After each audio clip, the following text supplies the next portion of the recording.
నీవు రామ మా వర్ణాశ్రమమైనటువంటి ధర్మములను కాపాడగలిగినటువంటి సహజమైన క్షత్రియ లక్షణం ఉన్నవాడివి, పుట్టుకతో క్షత్రియుడి. కాబట్టి ఇప్పుడు వర్ణాశ్రమ ధర్మమును నువ్వు కాపాడాలి. మా ధర్మం ఏమిటి? తపస్సు చేసుకోవడం. కాబట్టి మా ధర్మంలో మేము ఉన్నాం. మా ధర్మం మమ్మల్ని చేసుకోనివ్వకుండా అడ్డొస్తున్నది ఏదో, దాన్ని నువ్వు తొలగించవలసి ఉంటుంది. దానికి మేము నిన్ను శరణాగతి చేస్తున్నాం. శరణాగతి అనేటటువంటిది మీరు ఒక మాట బాగా గుర్తుపెట్టుకోవాలి. నోటితో శరణాగతి చేయడం చాలా తేలిక. శరణాగతి నోటితో చేయడం అంత తేలిక లోకంలో ఇంకేమీ ఉండదు. ఎందుకో తెలుసా అండి? శ్రీ వెంకటేశ చరణం శరణం ప్రపద్యే అనో 10 మాటలు అనడం చాలా తేలిక. శరణాగతి చేసినట్టు ఉండడం చాలా తేలిక. నిజంగా శరణాగతి చేయడం చాలా కష్టం. ఎందుకో తెలుసా? అసలు నిజంగా శరణాగతి చేస్తే వెంటనే వచ్చేస్తుంది ఫలితం, ఉత్తరక్షణం వస్తుంది. శరణాగతి అంటే ఏమిటో తెలుసా అండి? అసలు మిమ్మల్ని మీరు రక్షించుకోగలిగిన ప్రయత్నం నుంచి పూర్తిగా విరమించేసుకోవాలి. అంతా ఈశ్వరుడు యందు న్యాసం చెయ్యాలి, ఆయనే రక్షిస్తాడని వదిలేయాలి. అలా వదిలేస్తే శరణాగతి అంటారు. రామకృష్ణ పరమహంస ఒక విషయం చెప్తుండేవారు. వెనకటికి నారాయణుడు గబగబా బయలుదేరితే లక్ష్మీదేవి గబగబా వచ్చేందుక, ఎందుకు అలా పరిగెడుతున్నారు? అందుకే ఏమి లేదు, నా పరమభక్తుడైనటువంటి ఓ చాకల్ని రాళ్లు పెట్టి కొడుతున్నారు పిల్లలు, అందుకని చెప్పి పరిగెడుతున్నాను అన్నాడు. ఆయన ఏదో పాపం చాకలైన బట్టలు ఆరేసుకుంటున్నాడు, ఆయన ఏదో జుత్తవి పెరిగిపోయి పిచ్చేళ్ళ ఉంటాడని పిల్లలు వచ్చి ఏటి ఒడ్డున ఆయన మీద రాళ్ళు ఇస్తున్నాడు. అతను నారాయణ నారాయణ నారాయణ అంటున్నాడు. నేను రక్షించాలి, తనని తాను రక్షించుకోకుండా తన రక్షణ భారము నా యందు న్యాసం చేశాడు, అందుకు పరిగెడుతున్నానన్నాడు. దండకారణ్యమునందు ప్రవేశించినటువంటి రాముడు తిరుగులేని మహావీరుడు, ధైర్యశాలి. అటువంటి వాడు ఆ తాపసుల యొక్క ఆశ్రమాలన్నిటినీ కూడా చూస్తున్నాడు. కుశచీర పరిక్షిప్తం బ్రహ్మ్యాలక్ష్మ్యా సమావృతం యథా ప్రదీప్తం దుర్దర్శం గగనే సూర్యమండలం. అక్కడ ఉన్నటువంటివి కుశచీర పరిక్షిప్తం. ఎక్కడ చూసినా దర్భలు కనపడుతున్నాయి. దర్భలు కనపడుతున్నాయి అంటే అర్థం ఏంటంటే కర్మానుష్ఠానం బాగా జరుగుతోంది అని గుర్తు. పరమ భక్తితో కూడినటువంటి కర్మాచరణమే చిట్ట చివరికి జ్ఞానంగా మారిపోతుంది. అయితే భక్తితో కూడిన కర్మాచరణము ఎప్పుడు జ్ఞానం అవుతుంది అని మీరు నన్ను అడిగారు అనుకోండి, ఆ ప్రశ్నకి జవాబు మాత్రం ఉండదు.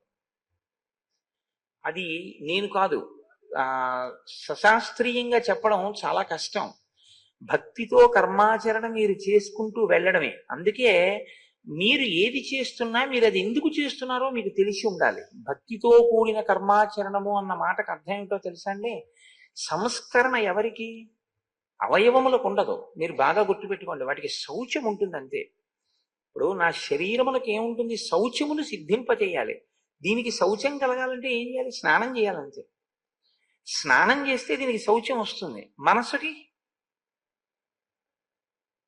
మనసుకి స్నానం చేయిస్తారా? కుదరదు. మరి మనసుకి ఎలా వస్తుంది శౌచం? సంస్కారము చేత వస్తుంది. సంస్కారము దేని చేత వస్తుంది? శిక్షింపబడిన బుద్ధి చేత వస్తుంది. బుద్ధికి శిక్షణ ఎక్కడి నుంచి వస్తుంది? గురువు యొక్క ప్రవచనము చేత, గురువు గారి యొక్క వాక్కుల చేత, వాటి యందు తదేక దృష్టితో విని వాటిని మనసులో నిలబెట్టుకోవడం చేత బుద్ధికి శిక్షణ వస్తుంది. అందుకని ఇప్పుడు అక్కడ ఏం జరుగుతోందని గుర్తు? దర్భలు ఉన్నాయంటే కర్మాచరణము జరుగుతోందని గుర్తు. ఎటువంటి కర్మాచరణము? భక్తితో కూడినటువంటి కర్మాచరణము జరుగుతోంది. వేదములు ప్రమాణంగా తీసుకుని, శాస్త్రాన్ని ప్రమాణంగా తీసుకుని దర్భ అనేటటువంటిది వాడకుండా ఏదీ సాధ్యం కాదు. శౌచము కలిగి చక్కగా ఆసన సిద్ధి కలగాలంటే ఓ దర్భాసనం వేసి కూర్చుంటారు. కూర్చోవడం దగ్గర నుంచే దర్భాసనం. కాబట్టి ఆ దర్భాసనం, ఆ దర్భ ఉంగరం వేలుగు పెట్టుకొని, వాళ్ళ అడవిలో ఉన్నప్పుడు వాళ్ళేం బంగారపు ఉంగరాలు అవి పెట్టుకునే అవకాశాలు ఏమి ఉండవు. కాబట్టి ఓ పవిత్రం అంటే దర్భని ముడి వేసుకుని వేలుగు పెట్టుకుంటారు. ఏది చేసినా దర్భలతో చేయబడినటువంటి కూర్చె పట్టుకుంటారు. ఆ కూర్చె పట్టుకుంటే అది పరమ పవిత్రం. ఆ కూర్చెతో పట్టుకుని ఆ కూర్చెతో ఏ పనైనా చేస్తే. కాబట్టి అక్కడ అన్ని దర్భలు ఉన్నాయి. బ్రహ్మ్యా లక్ష్మ్యా సమావృతం. అక్కడ ఉండేటటువంటి మనుష్యులు బ్రహ్మ తేజస్సు చేత విరాజిల్లుచున్నారు. ఇది చాలా గొప్ప మాట అండి నిజంగా. అది మీరు లోపల అనుభవించాలి. రామాయణంలో బాహ్యమునందు శోభ వేరు, బ్రహ్మ తేజస్సు వేరు. ఈ రెండిటికి ఒక భేదం ఉంటుంది. ఏమిటంటే శోభ, ఒక అందం కాలగతి ఎందు తరిగిపోతుంది, లేకపోతే వికారమును పొందుతుంది. ఏమిటి ఆయనే అలా ఉన్నారు అంటారు. ఏదో శరీరంలో తేడా వచ్చిందనుకోండి, ఒళ్ళంతా మచ్చలు వచ్చాయనుకోండి, వస్తే ఓ సంవత్సరం క్రితం స్ఫురద్రూపిగా మెరిసిపోయిన వాడు ఈ సంవత్సరం మీరు చూసేటప్పటికి మచ్చలతో చూడ్డానికి పిల్లలు భయపడేటట్టుగా అయిపోతాడు. ఆ అందం శాశ్వతము అని మీరు చెప్పడం చాలా కష్టం. జర అని ఒకటి ఉంటుంది, వృద్ధాప్యం. ఆ వృద్ధాప్యం వచ్చేటప్పటికి ఎవరందం నిలబడే అవకాశం ఉండదు. బ్రహ్మ తేజస్సు అలా కాదు. ఈశ్వరుణ్ణి మీరు ఆరాధించగా శరీరము జర్జరీభూతం అవుతుంది, అంటే ముడతలు పడిపోతుంది. కానీ ఆయన నడిచి వస్తున్నాడు అనుకోండి, ఆ నడకలో ఏమీ ఆ వేగం ఏమి ఉండదు. వృద్ధాప్యంలో ఉన్నవాడు ఎలా నడుస్తాడో అలాగే నడుస్తూ ఉంటాడు. బాగా వృద్ధాప్యం వచ్చిన వాడు నోరు తెరుచుకుని అలా ఎలా నిలబడతాడో అలాగే నిలబడతాడు. కానీ మీరు అలాంటి వాళ్ళని ఎవరినైనా చూసి ఉంటారు జీవితంలో. అనుష్ఠాన బలం చేత వారు ఏమైపోతారంటే ముఖం దీప్తితో ప్రకాశిస్తుంది, ముఖమునందు ఆ వర్చస్సు వస్తుంది. నేను కాశీపట్టణంలో చూశాను కొంతమంది అటువంటి పెద్దల్ని ప్రయత్నపూర్వకంగా వారి చిరునామాలు తీసుకుని వారి దర్శనం కోసం నేను కొన్ని గంటలు ఎదురు చూసి అటువంటి మహాత్ముల దర్శనం చేసి నేను బ్రహ్మవర్చస్సు అంటే ఏమిటో చూసా. అందులో ఒక ఆయన నన్ను పిలిచి, ఇన్ని గంటలు దేని కొరకు ఎదురు చూసావు నా దర్శనానికి అని అడిగారు. అంటే నేను మీ బ్రహ్మవర్చస్సుని చూడడానికే కూర్చున్నాను అన్నాను. ఆయన చాలా సంతోషించి నాకు ఆయన చెయ్యి చూపించారు. నేను ఆశ్చర్యపోయాను. ఆయన చేతిలోకి త్రిశూలం వచ్చేసింది. గీత త్రిశూలం కింద మారిపోయి నేను కొద్ది రోజుల్లో ఈశ్వరుణ్ణి చేరిపోతున్నానయ్యా, నువ్వు మళ్ళీ వచ్చేటప్పటికి నీకు నా దర్శనం ఉండదు, ఇదే నా చిట్ట చివరి దర్శనం. నువ్వు ఇంత ఆర్తి పొందావు కాబట్టి నీకు ఒకసారి నేను కనపడాలనుకున్నాను అని నాకు ఆయన ఆ సమయంలో రుద్రాక్ష మాల కూడా బహుకరించారు. నేను ఆ తర్వాత ఒక నెలకే హైదరాబాద్లో నాకు మిత్రుడైనటువంటి ఒక డాక్టర్ గారు నాకు ఫోన్ చేసి చెప్పారు, మీరు ఎవరి దర్శనం కోసం కొన్ని గంటలు ఎదురు చూసి దర్శనం చేసుకున్నారో ఆయన కాశీ విశ్వనాథ దేవాలయంలో పరమశివుడి ముందు నిలబడి ఆ కూర్చుని అభిషేకం చేస్తూ అకస్మాత్తుగా ఏమైందో తెలియదు. నమస్తే అస్తు భగవన్ విశ్వేశ్వరాయ మహాదేవాయ త్రయంబకాయ త్రిపురాంతకాయ త్రికాగ్నికాలాయ కాలాగ్నిరుద్రాయ నీలకంఠాయ మృత్యుంజయాయ ఆగిపోయినది. మృత్యుంజయాయ అని అభిషేకం చేస్తున్న ఆయన చెంబు అలాగే ఆగిపోయిందంతే, పడిపోయింది కింద. వెళ్ళి చూశారు, కూర్చున్నవారు కూర్చున్నట్టే అలాగే నోరు తెరిచి బ్రాహ్మీభూతులైపోయారు, ఆయన శరీరాన్ని విడిచిపెట్టేశారు. అలా అది వయస్సుతో పోయేటటువంటి శోభ కాదు, నిరంతరం ఈశ్వరుణ్ణే తిప్పి మనసులో ఎప్పుడూ ఈశ్వరుడు గురించి తపించినటువంటి వాళ్ళ యొక్క ముఖమునందు ఆ బ్రహ్మ తేజస్సు వస్తుంది. అది ఒక్కొక్క చోట వయస్సుతో కూడా సంబంధం ఉండదు. వాళ్ళ యొక్క స్థితి సుఖబ్రహ్మ పొందలేదా, కాబట్టి ఒక్కొక్కరికి చిన్న వయస్సులోనే వచ్చేస్తుంది. ప్రహ్లాదాదులకు పసితనం నుంచి భక్తి అలవడడం ఈశ్వరుని యొక్క అనుగ్రహం. కాబట్టి అటువంటి స్థితిని పొందినటువంటి బ్రహ్మ తేజస్సు కలిగిన వారు ఉన్నారు. అది ఎలా ఉందిట ఆ తాపసాశ్రమ మండలం? మధ్యాహ్న కాలమునందు ఆకాశం ఎలా ఉంటుందో దుర్నిరీక్ష్యంగా వాళ్ళని ఇలా పట్టి చూడడం కూడా కష్టంగా ఉందిట, అంత బ్రహ్మ తేజస్సుతో వెలుగొందుతున్నారు. అలా ఉంటే, ఆ అందం ఉంటే అవి తాపసుల యొక్క ఆశ్రమాలు. అలా ఉండాలి ఆశ్రమాలంటే. కాబట్టి శరణ్యం సర్వభూతానాం సుసుమృష్ణాజిరం తథా మృగైర్బహుభిరాకీర్ణం పక్షి సంఘై సమావృతం. వాళ్ళు అక్కడ ఉన్నటువంటి వాళ్ళు ఆ ఆశ్రమం అంతా కూడా చక్కగా శుభ్రం చేయబడి ఉంది. అంటే శిష్యులు వివిధ స్థాయిలలో ఉంటారు. కొంతమంది శిష్యులు ప్రారంభంలో ఏమిటంటే ముందు ఆశ్రమాన్ని అంతటినీ తుడవడం, గురువుగారి శుశ్రూష చేయడం, గురువు గారికి కావలసినటువంటి పదార్థాలన్నీ అక్కడ పెట్టడం, ఏ పదార్థం ఎంత తీసుకొచ్చి అక్కడ పెట్టాలో ఇవి ముందు నేర్చుకుంటారు. అసలు అన్నిటికన్నా ముందు ఏం నేర్పుతారంటే దర్భ కొయ్యడం నేర్పుతారు. ఎంతవరకు కొయ్యాలి, ఏది కొయ్యాలి, మనకి పనికిరాని దాన్ని కొయ్యకుండా ఉండాలి, పనికొచ్చేదే కొయ్యాలి. కౌశలం. ప్రకృతిలో మనకి అక్కర్లేదు ఇది అన్నదాని జోలికి మనం వెళ్ళకూడదు. ఈశ్వరుడు వదిలిపెట్టేయాలి. అపరిగ్రహము అంటారు. తనకెంత కావాలో అంతే తీసుకుంటాడంతే తప్ప తనకు అవసరం లేకపోయినా ఈశ్వరుడి సొత్తుగా భావించి అందులోంచి తాను పుచ్చుకోడు.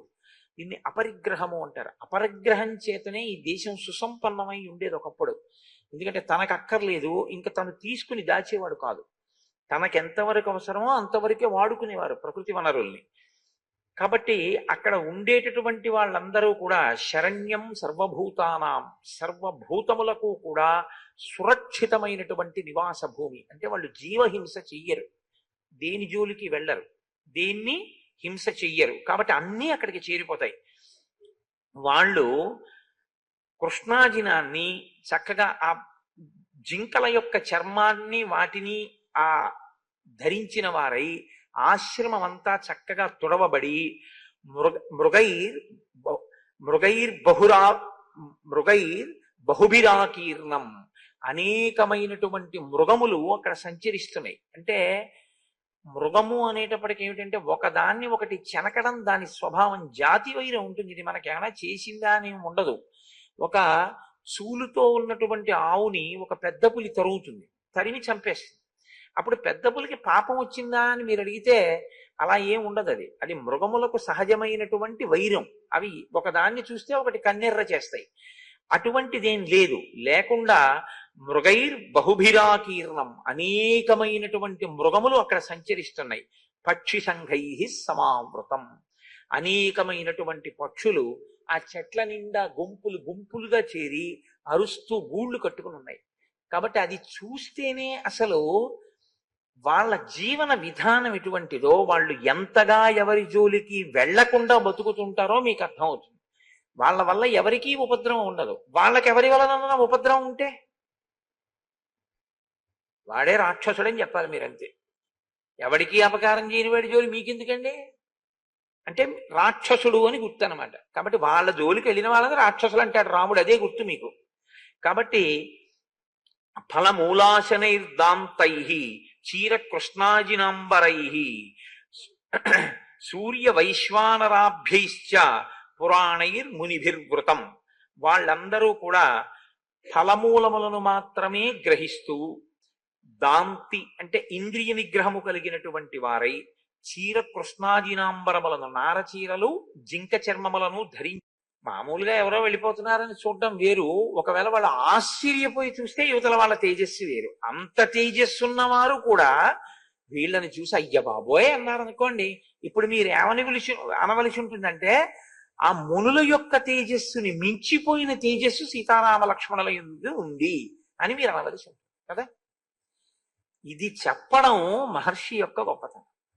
కాబట్టి ఇప్పుడు ఆయన అంటున్నారు, సదృష్ట్వా రాఘవ శ్రీమాన్ తాపసాశ్రయ మండలం అభ్యగచ్చన్ మహాతేజ విద్యం కృత్వా మహద్ధను. కళ్యాణ గుణ సంపన్నుడైనటువంటి ఆ రామచంద్రమూర్తి సీతాలక్ష్మణులతో కలిసి తాపసాశ్రమ మండలం మీదుగా వస్తుంటే అక్కడ ఉన్న వాళ్ళందరూ కూడా ఒక్కసారి ఆ ముగ్గురిని చూశారు. రూపసంహవనం లక్ష్మీం సౌకుమార్యం సువేశతాం దదృశుర్ విస్మితాకార రామస్య వనవాసిన. అదిట రూపసంహననం. ఆ రూపము రాముడిది అవయవముల యొక్క పొందికని చూశారట. అవయవముల యొక్క పొందిక అన్న మాట గురించి నేను చెప్పాలి అంటే, ఒక ఆయనకి కాళ్ళు పొడుగ్గా ఉంటాయి, కానీ దానికి తగినటువంటి రీతిలో వక్షస్థలం తలకాయ ఉండవు. లేకపోతే కొంతమందికి పొడుగ్గా ఈ వక్షస్థలం ఉంటుంది, దానికి తగినట్టు కాళ్ళు ఉండవు. కాళ్ళు పొడుగ్గా ఉంటే దానికి తగినట్టు చేతులు పొడుగ్గా ఉండవు. ఇవన్నీ బాగానే ఉంటే ఏదో కుండబోర్లించినట్టు తలకాయ ఉంటుంది. అలా కాదు, ఏ అవయవాన్ని మీరు చూస్తే ఒక అవయవానికి తగినట్టుగా మిగిలిన అవయవాలు కూర్చబడి ఉన్నాయి. అంటే బాగా మీకు నేను ఉపమానం చెప్పాలి అంటే, వెంకటేశ్వర స్వామి వారి యొక్క మలయప్ప స్వామి వారికి కట్టేటటువంటి పూలదండ ఎంత పొందిగ్గా కొలతకి సరిపోయేటట్టు రంగురంగులుగా ఉంటుందో, తెల్లపూలు, ఎర్రపూలు, ఆకుపచ్చ పూలు ఖచ్చితంగా మూర్తికి సరిపడేటట్టుగా ఎలా అక్కడ తయారు చేస్తారో ఆ మాల ఎంత అందంగా ఉందో రాముని అవయవముల యొక్క పొందిక అంత అందంగా ఉంది వాళ్ళకి. అది లక్ష్మీ. ఆ పొందికకి వాళ్ళు తెల్లబోయాక అసలు అదేంటి, ఆ కాళ్ళేమిటి, ఆ చేతులేంటి, ఆ కళ్ళేమిటి, ఏది చూసిన వాడు దానికే మురిసిపోతున్నాడు. ఆజానబాహుం అనొకడు, అరవింద దళాయతాక్షం అనొకడు. ఏమందం ఏమందం, ఏమి శోభ అని అందరూ ఆ అవయవముల యొక్క పొందికని చూసి సువేషతాం, ఎంత అందమైన రూపం అంటున్నారట. దదృశుర్ విస్మితాకార అంటే విస్మయాన్ని, ఆశ్చర్యాన్ని కల్పించేటటువంటి ఆ ఆకారాన్ని రామస్య వనవాసిన. ధనస్సు పట్టుకుని వనంలో తిరుగుతున్నాడే, ఇంత అందంగా ఉన్నాడేమిటి అని వాళ్ళందరూ కూడా చాలా ఆశ్చర్యంతో రాముడి వంక చూస్తూ అలా ఉండిపోయారంతే. అంటే ఇక వాళ్ళ పనుల్లోకి వాళ్ళు వెళ్ళలేనంతగా ఆ రామచంద్రమూర్తి యొక్క అందం వైపుకి వాళ్ళు ఆకర్షింపబడ్డారు. మగవాళ్ళై మగవాని యొక్క అందానికి అంత ఆకర్షింపబడ్డారు. అందుకే కదా నీరాజనం ఇస్తే పుంసాం మోహన రూపాయ పుణ్యశ్లోకాయ మంగళం. మగవాళ్ళని కూడా ఆకర్షించగలిగినటువంటి అందం ఉన్నటువంటి ఓ రామ నీకు నమస్కారం అని చెప్పి ఆయనకి మంగళహారతి ఇస్తూ ఉంటారు. ఇప్పుడు వాళ్ళందరూ కూడా రాముని చేతిలో ధనస్సుని, ఆ గుండ్రటి బాహువుల్ని, బలిసినటువంటి వక్షస్థలాన్ని, ఆయన యొక్క సాముద్రిక లక్షణాల్ని, ఆయన యొక్క తేజస్సుని, ఆ పరాక్రమాన్ని, ఆ నడకని, ఆ గాంభీర్యాన్ని చూస్తే వాళ్ళకొక నమ్మకం వచ్చింది. ఏ నమ్మకం వచ్చింది వాళ్ళకి అంటే, ఈయన మనం తపస్సు చేసుకోవడానికి ఏది ప్రతిబంధకంగా వచ్చిందో దాన్ని తొలగించగలిగిన వాడు అని నమ్మారు వాళ్ళు. ఏమిటి వాళ్ళకి ప్రతిబంధకం తపస్సు చేసుకోవడానికి? రాక్షసులే. కాబట్టి ఇప్పుడు ఆ రాక్షసుల యొక్క పీడ నుండి ఈయన తప్పించగలిగిన వాడు అని వాళ్ళకి విశ్వాసం కలిగి వాళ్ళొచ్చి ఆయనకి కందమూలములను, ఫలములను, పుష్పములను అన్నిటినీ కూడా సమర్పించి అర్ఘ్యపాద్యాదులనిచ్చి ఆ రామచంద్రమూర్తిని, లక్ష్మణుణ్ణి, సీతమ్మని కూర్చోపెట్టి వాళ్ళు రాముడితో అంటున్నారు. మునులు మాట్లాడడం అంటే లేకి మాటల్లా ఉండవు అవి. మీరు వచ్చారు, మమ్మల్ని తప్పకుండా రక్షించాలి, రాక్షసులు చాలా ఇబ్బంది పెట్టేస్తున్నారు అని చెప్పి బొత్తిగా ఏదో అయిన దానికి కాని దానికి అప్లికేషన్లు పెట్టుకునే వాళ్ళల్లా ఉండదు అలాగా. కాబట్టి ధర్మపాలో జనస్యాస్య శరణ్యస్త్వం మహాయశాః పూజనీయశ్చ మాన్యశ్చ రాజా దండధరో గురుః. నీవు రామ మా వర్ణాశ్రమమైనటువంటి ధర్మములను కాపాడగలిగినటువంటి సహజమైన క్షత్రియ లక్షణం ఉన్నవాడివి, పుట్టుకతో క్షత్రియుడి. కాబట్టి ఇప్పుడు వర్ణాశ్రమ ధర్మమును నువ్వు కాపాడాలి. మా ధర్మం ఏమిటి? తపస్సు చేసుకోవడం. కాబట్టి మా ధర్మంలో మేము ఉన్నాం. మా ధర్మం మమ్మల్ని చేసుకోనివ్వకుండా అడ్డొస్తున్నది ఏదో, దాన్ని నువ్వు తొలగించవలసి ఉంటుంది. దానికి మేము నిన్ను శరణాగతి చేస్తున్నాం. శరణాగతి అనేటటువంటిది మీరు ఒక మాట బాగా గుర్తుపెట్టుకోవాలి. నోటితో శరణాగతి చేయడం చాలా తేలిక. శరణాగతి నోటితో చేయడం అంత తేలిక లోకంలో ఇంకేమీ ఉండదు. ఎందుకో తెలుసా అండి? శ్రీ వెంకటేశ చరణం శరణం ప్రపద్యే అనో 10 మాటలు అనడం చాలా తేలిక. శరణాగతి చేసినట్టు ఉండడం చాలా తేలిక. నిజంగా శరణాగతి చేయడం చాలా కష్టం. ఎందుకో తెలుసా? అసలు నిజంగా శరణాగతి చేస్తే వెంటనే వచ్చేస్తుంది ఫలితం, ఉత్తరక్షణం వస్తుంది. శరణాగతి అంటే ఏమిటో తెలుసా అండి? అసలు మిమ్మల్ని మీరు ఆ రక్షించుకోగలిగిన ప్రయత్నం నుంచి పూర్తిగా విరమించేసుకోవాలి. అంతా ఈశ్వరుడు యందు న్యాసం చెయ్యాలి, ఆయనే రక్షిస్తాడని వదిలేయాలి. అలా వదిలేస్తే శరణాగతి అంటారు. రామకృష్ణ పరమహంస ఒక విషయం చెప్తుండేవారు. వెనకటికి నారాయణుడు గబగబా బయలుదేరితే లక్ష్మీదేవి గబగబా వచ్చేందుట. ఎందుకు అలా పరిగెడుతున్నారు? అందుకే ఏమి లేదు, నా పరమభక్తుడైనటువంటి ఓ చాకల్ని రాళ్లు పెట్టి కొడుతున్నారు పిల్లలు, అందుకని చెప్పి పరిగెడుతున్నాను అన్నాడు. ఆయన ఏదో పాపం చాకలైన బట్టలు ఆరేసుకుంటున్నాడు, ఆయన ఏదో జుత్తవి పెరిగిపోయి పిచ్చేళ్ళ ఉంటాడని పిల్లలు వచ్చి ఏటి ఒడ్డున ఆయన మీద రాళ్ళు ఇస్తున్నాడు. అతను నారాయణ నారాయణ నారాయణ అంటున్నాడు, నేను రక్షించాలి, తనని తాను రక్షించుకోకుండా తన రక్షణ భారము నా యందు న్యాసం చేశాడు, అందుకు పరిగెడుతున్నాను అన్నాడు. అని అక్కడ దాకా పరిగెత్తి వెనక్కి వచ్చేసాడు. ఏం వచ్చేసారు అంది లక్ష్మీదేవి. అతను ఓ రాయేశాడు అన్నాడు. అంటే తనని తాను రక్షించుకునే ప్రయత్నం చేసిన ఉత్తర క్షణంలో ఈశ్వరుడు తన రక్షణ ప్రయత్నాన్ని ఆపేస్తాడు. అంటే అన్ని వేళలా అలా ఉండొచ్చా అండి అంటే అలా ఉండడం కూడా మంచిది కాదు. ఎందుకంటే శరణాగతి చెయ్యగలిగినటువంటి దృఢదీక్ష మనసులో బాగా రాకుండా దాని యందు ప్రయత్నం మొదలుపెట్టి అలా మొదలు పెడతామండి అన్ని ఈశ్వరుడికి వదిలేస్తామని అనుకోవడం. పురుషకారం ఈశ్వరుని యందు భక్తి రెండిటినీ కలపడమే చాలా మంచిది. మునులు శరణాగతి చేశారంటే ఒక కారణం ఉంది అక్కడ, మీరు గుర్తుపట్టాలి. మునులు తపస్సు చేస్తున్నారు. తపస్సు ఎందుకు చేస్తారు? ఈశ్వరానుగ్రహం కోసం. ఈశ్వరానుగ్రహంతో వాళ్ళకి ఏమవుతుంది? కొంత శక్తి వస్తుంది. ఇప్పుడు వాళ్ళ శక్తి పెట్టి రాక్షసుల్ని చంపుతూ కూర్చున్నారు అనుకోండి, శాపాలు ఇస్తూను, వాళ్ళ తపస్సు పోతుంటుంది. మళ్ళీ తపస్సు చేయడం, వాడు చచ్చిపోతాడు, ఇంకోటి వస్తాడు, వాడిని చంపుతూ ఉండడం. ఇప్పుడు వాడు ఏం చేశాడు? అక్కడికి వెళ్ళి తపస్సు చేయలేదు. తపస్సు చేయను, రాక్షసుల్ని చంపనం. చివరికి వచ్చేటప్పటికి ఏం మిగులుతుంది? సున్నా, ఏమీ మిగలదు. కాబట్టి చేసిన తపస్సు ఎందుకు పనికి రావాలంటే తనని ఉద్ధరించుకోవడానికి పనికి రావాలి. కాబట్టి ఇప్పుడు తన తపస్సు తనని తాను రక్షించుకోవడానికి ఉపయోగించుకోవడానికి పనికి రాదు. పనికొచ్చేటట్టుగా ఉపయోగించుకోగలిగినా ఉపయోగించకూడదు. కాబట్టి ఇప్పుడు ఈశ్వరుణ్ణి శరణాగతి చేశారు. నువ్వు మమ్మల్ని రక్షణ చెయ్యాలి, కాబట్టి రామ నువ్వు మమ్మల్ని కాపాడవలసింది అంటూ వాళ్ళన్నారు. ఇంద్రస్యేహ చతుర్భాగ ప్రజా రక్షతి రాఘవ రాజా తస్మాత్ వరాన్ భోగాన్ భుంక్తే లోక నమస్కృత. ఇంద్రుడి యొక్క అంశ 4వ భాగం రాజు యందు ప్రకాశిస్తుంది. నువ్వు క్షత్రియుడవు, కోసల దేశపు రాజువి. 14 ఏళ్ళంటే ఇక్కడ ఉంటావు కానీ మళ్ళీ వెళ్ళిపోతావుగా. పైగా నేను వనములకు రాజును అని చెప్పాడు. మీకు గుర్తు పెట్టుకోండి బాగా ఈ విషయం అని చెప్పాను. వనములకు రాజును అన్నాడు కాబట్టి వనములలో ధర్మాన్ని ఇప్పుడు ఆయన స్థాపించాలి. ఎక్కడెక్కడ అవసరమో, ఎక్కడెక్కడ వాళ్ళకి ఆర్తి కలుగుతోందో అక్కడెక్కడ తాను రక్షించవలసిన అవసరం ఉంది కోదండాన్ని చేత పట్టుకుని. కాబట్టి ఇంద్రుని యొక్క 4వ వంతు రాజు రూపంలో ప్రకాశిస్తుంది. కాబట్టే సామాన్యమైనటువంటి మనుష్యులు అనుభవించేటటువంటి భోగముల కన్నా రాజు ఉత్తమమైనటువంటి భోగాల్ని అనుభవిస్తాడు. ఇంద్రుని యొక్క అంశం ఉంది కాబట్టి అది భోగం అనుభవించడానికి కాదు, ధర్మాన్ని కూడా రక్షించాలి. కాబట్టి రామ నీకు ఆ అవసరం ఉంది. నువ్వు ఇన్నాళ్ళు కోసల దేశంలో భోగాలు అనుభవించి వచ్చావు, ఇప్పుడు మా కష్టం చూస్తున్నావు, కాబట్టి నువ్వు ఇప్పుడు మమ్మల్ని రక్షించాలి. వాళ్ళు ఈ మాటలంటే ఆయన చాలా సంతోషించారు. మేము కోపాయుధాన్ని పక్కన పెట్టేశాం, మమ్మల్ని మేము రక్షించుకోం తాపసులం కాబట్టి నువ్వే మమ్మల్ని రక్షించాలి. వాళ్ళు ఇచ్చినటువంటి ఫలమూలములను గ్రహించి ఆయన అన్నాడు, నేను లక్ష్మణ సహితుడనై రాక్షసుల్ని నిర్జించి మీరు హాయిగా తపస్సు చేసుకునేటట్టుగా మీ ధర్మానికి ఎవరూ అడ్డు రాకుండా నేను తప్పకుండా మిమ్మల్ని కాపాడతాను అని చెప్పి వాళ్ళకి వరం ఇచ్చి లేదా మాట ఇచ్చి ముందుకు నడిచి వెళ్ళిపోతున్నాడు. ఆ ముందుకు నడిచి వెళ్ళిపోతుంటే అది చాలా భయంకరమైనటువంటి అరణ్యం.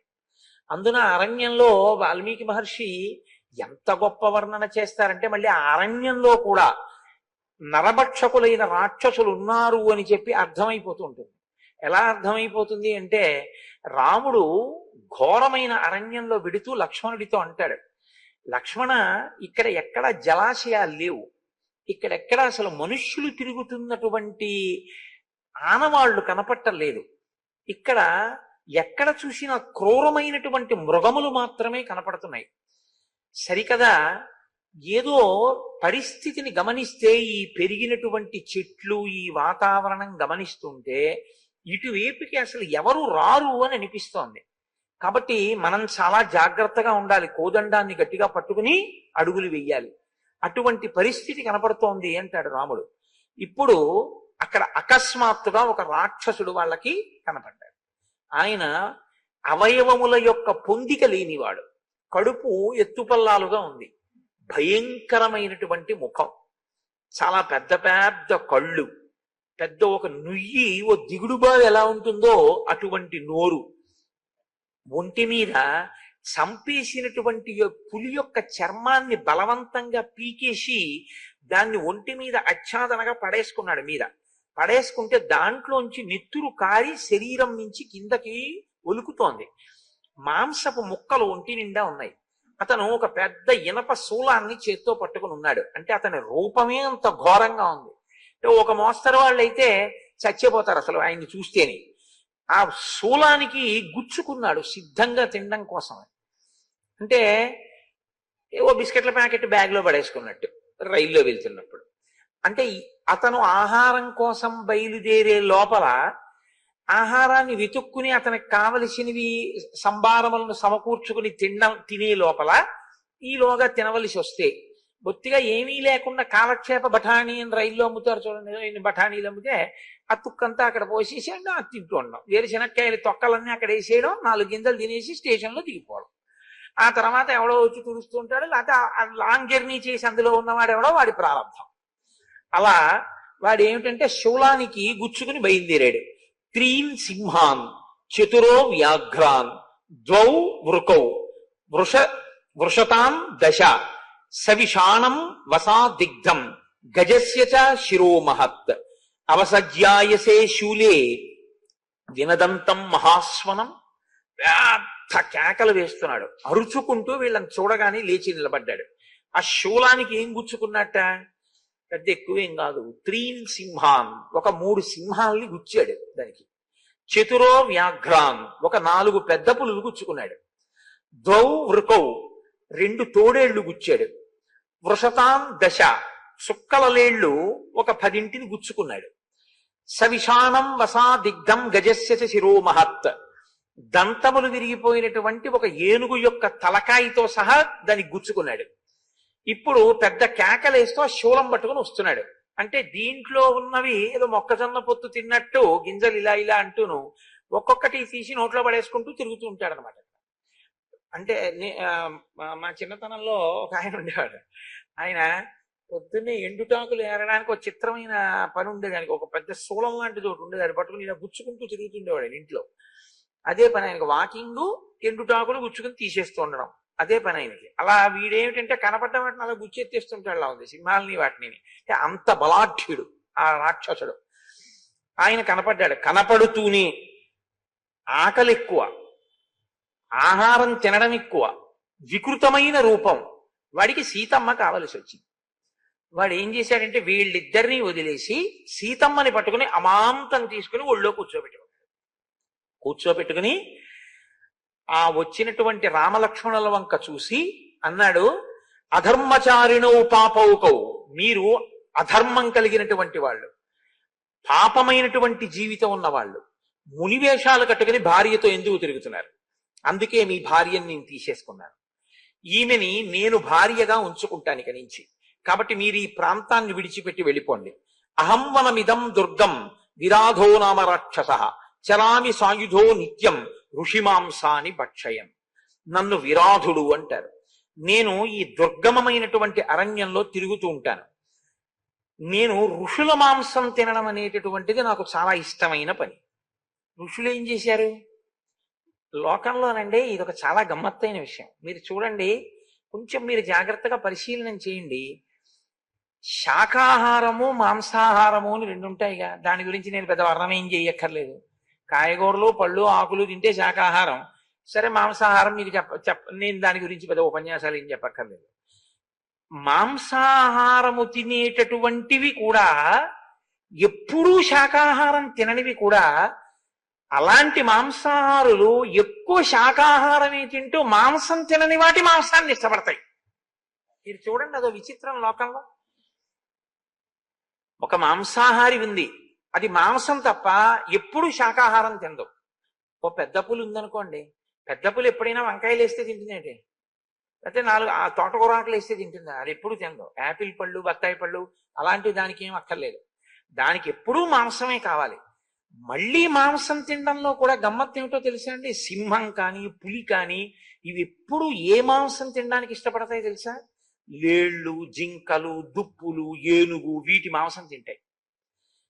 అసలు మాంసం ఎప్పుడూ తినని శాకాహారులు ఉంటాయి చూసావా, వాటి మాంసం ఒక్కటే తినే వాటికి రుచిగా ఉంటుంది.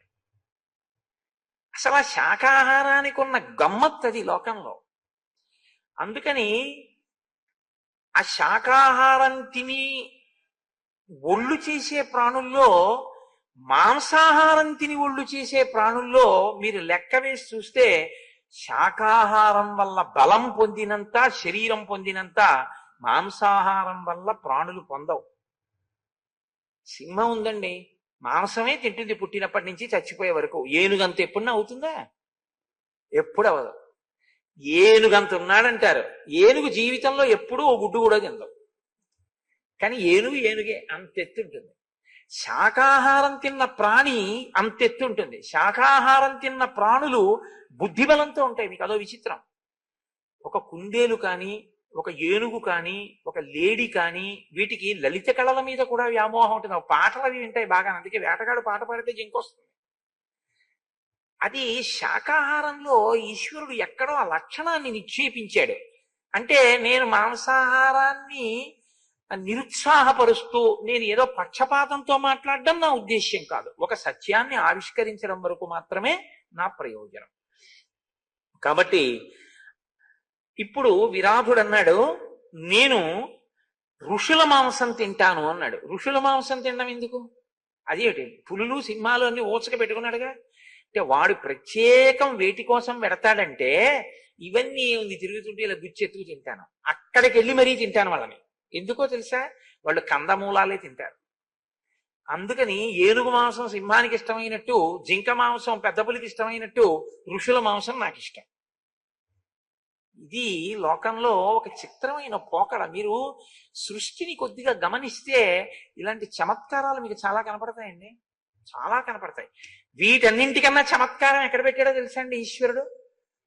వీటన్నిటికీ కొన్ని కొన్ని శక్తులు ఇచ్చాడు. అన్ని శక్తుల్ని మనిషి ఒకడే వాడుకుంటాడు.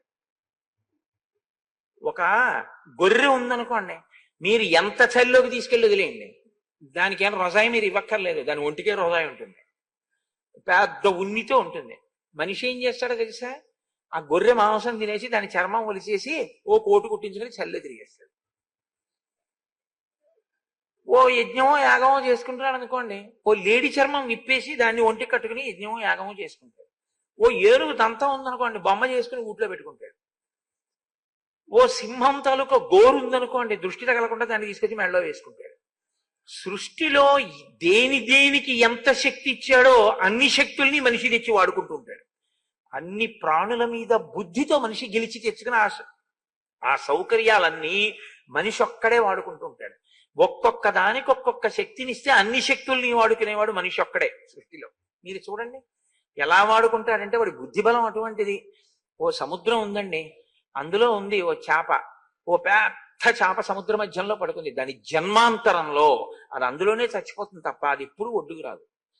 మీరు మనిషిని తీసుకెళ్లి సముద్ర మధ్యంలో బారాయండి, చచ్చి ఊరుకుంటాడు. కానీ వాడు ఓడ తయారు చేసుకుని చేపని చంపే కత్తి ఓడ కింద పెట్టి చేపని కోసుకుంటూ ఓడలో హాయిగా నిద్రపోతూ వాడు తన గమ్యస్థానానికి వెళ్ళిపోతాడు. సముద్రం నుంచి, భూమి మీద, సముద్రంలో, ఆకాశంలో అన్ని చోట్ల తిరుగుతూ అన్నిటికీ ఈశ్వరుడిచ్చిన సుఖాల్ని మనిషి అనుభవిస్తూ ఉంటాడు. ఇన్ని అనుభవించగలగడానికి ఉపయోగించుకునే ప్రజ్ఞ ఈశ్వరుణ్ణి చేరడానికి కూడా ఉపయోగించుకోవాలి. అక్కడ మాత్రం చిత్తశుద్ధి ఉండదు. అదే మనిషి యొక్క బుద్ధి ఎక్కడ వైక్లభ్యం చెందుతుంది అంటే అక్కడే వైక్లభ్యం చెందుతుంది. మిగిలినవన్నీ అడుగుతాడు, ఇదొక్కటే. కూర్చోవయా అన్నావు అనుకోండి, నా మోకాళ్ళ నొప్పులండి అంటే. పూజ చేయవయా అంటే పూజ చేయడు. చొక్కా విప్పవయా, చొక్కా విప్పడం. వాడికి ఈశ్వరుడికి సంబంధించినటువంటి విషయాలు తప్ప మిగిలినవన్నీ కావాలి. చొక్కా విప్పి నాయనా ఉత్తరీయం వేసుకుని కూర్చో పూజకి అన్నారు అనుకోండి, ప్రాణం పోయిన సహజంగా బనీంతో పుట్టిన వాళ్ళ బనీంతో కూర్చుంటానంటాడు పూజలో. సంకలో సెగ్గడ్డేస్తే తగ్గే వరకు విప్పు తిరుగుతాడు. సెగ్గడ్డపాటి చేయలా ఈశ్వరుడు పూజ. ఆ బుద్ధేదో ముందే ఉంటే సెగ్గడ్డే రాదుగా నీకు.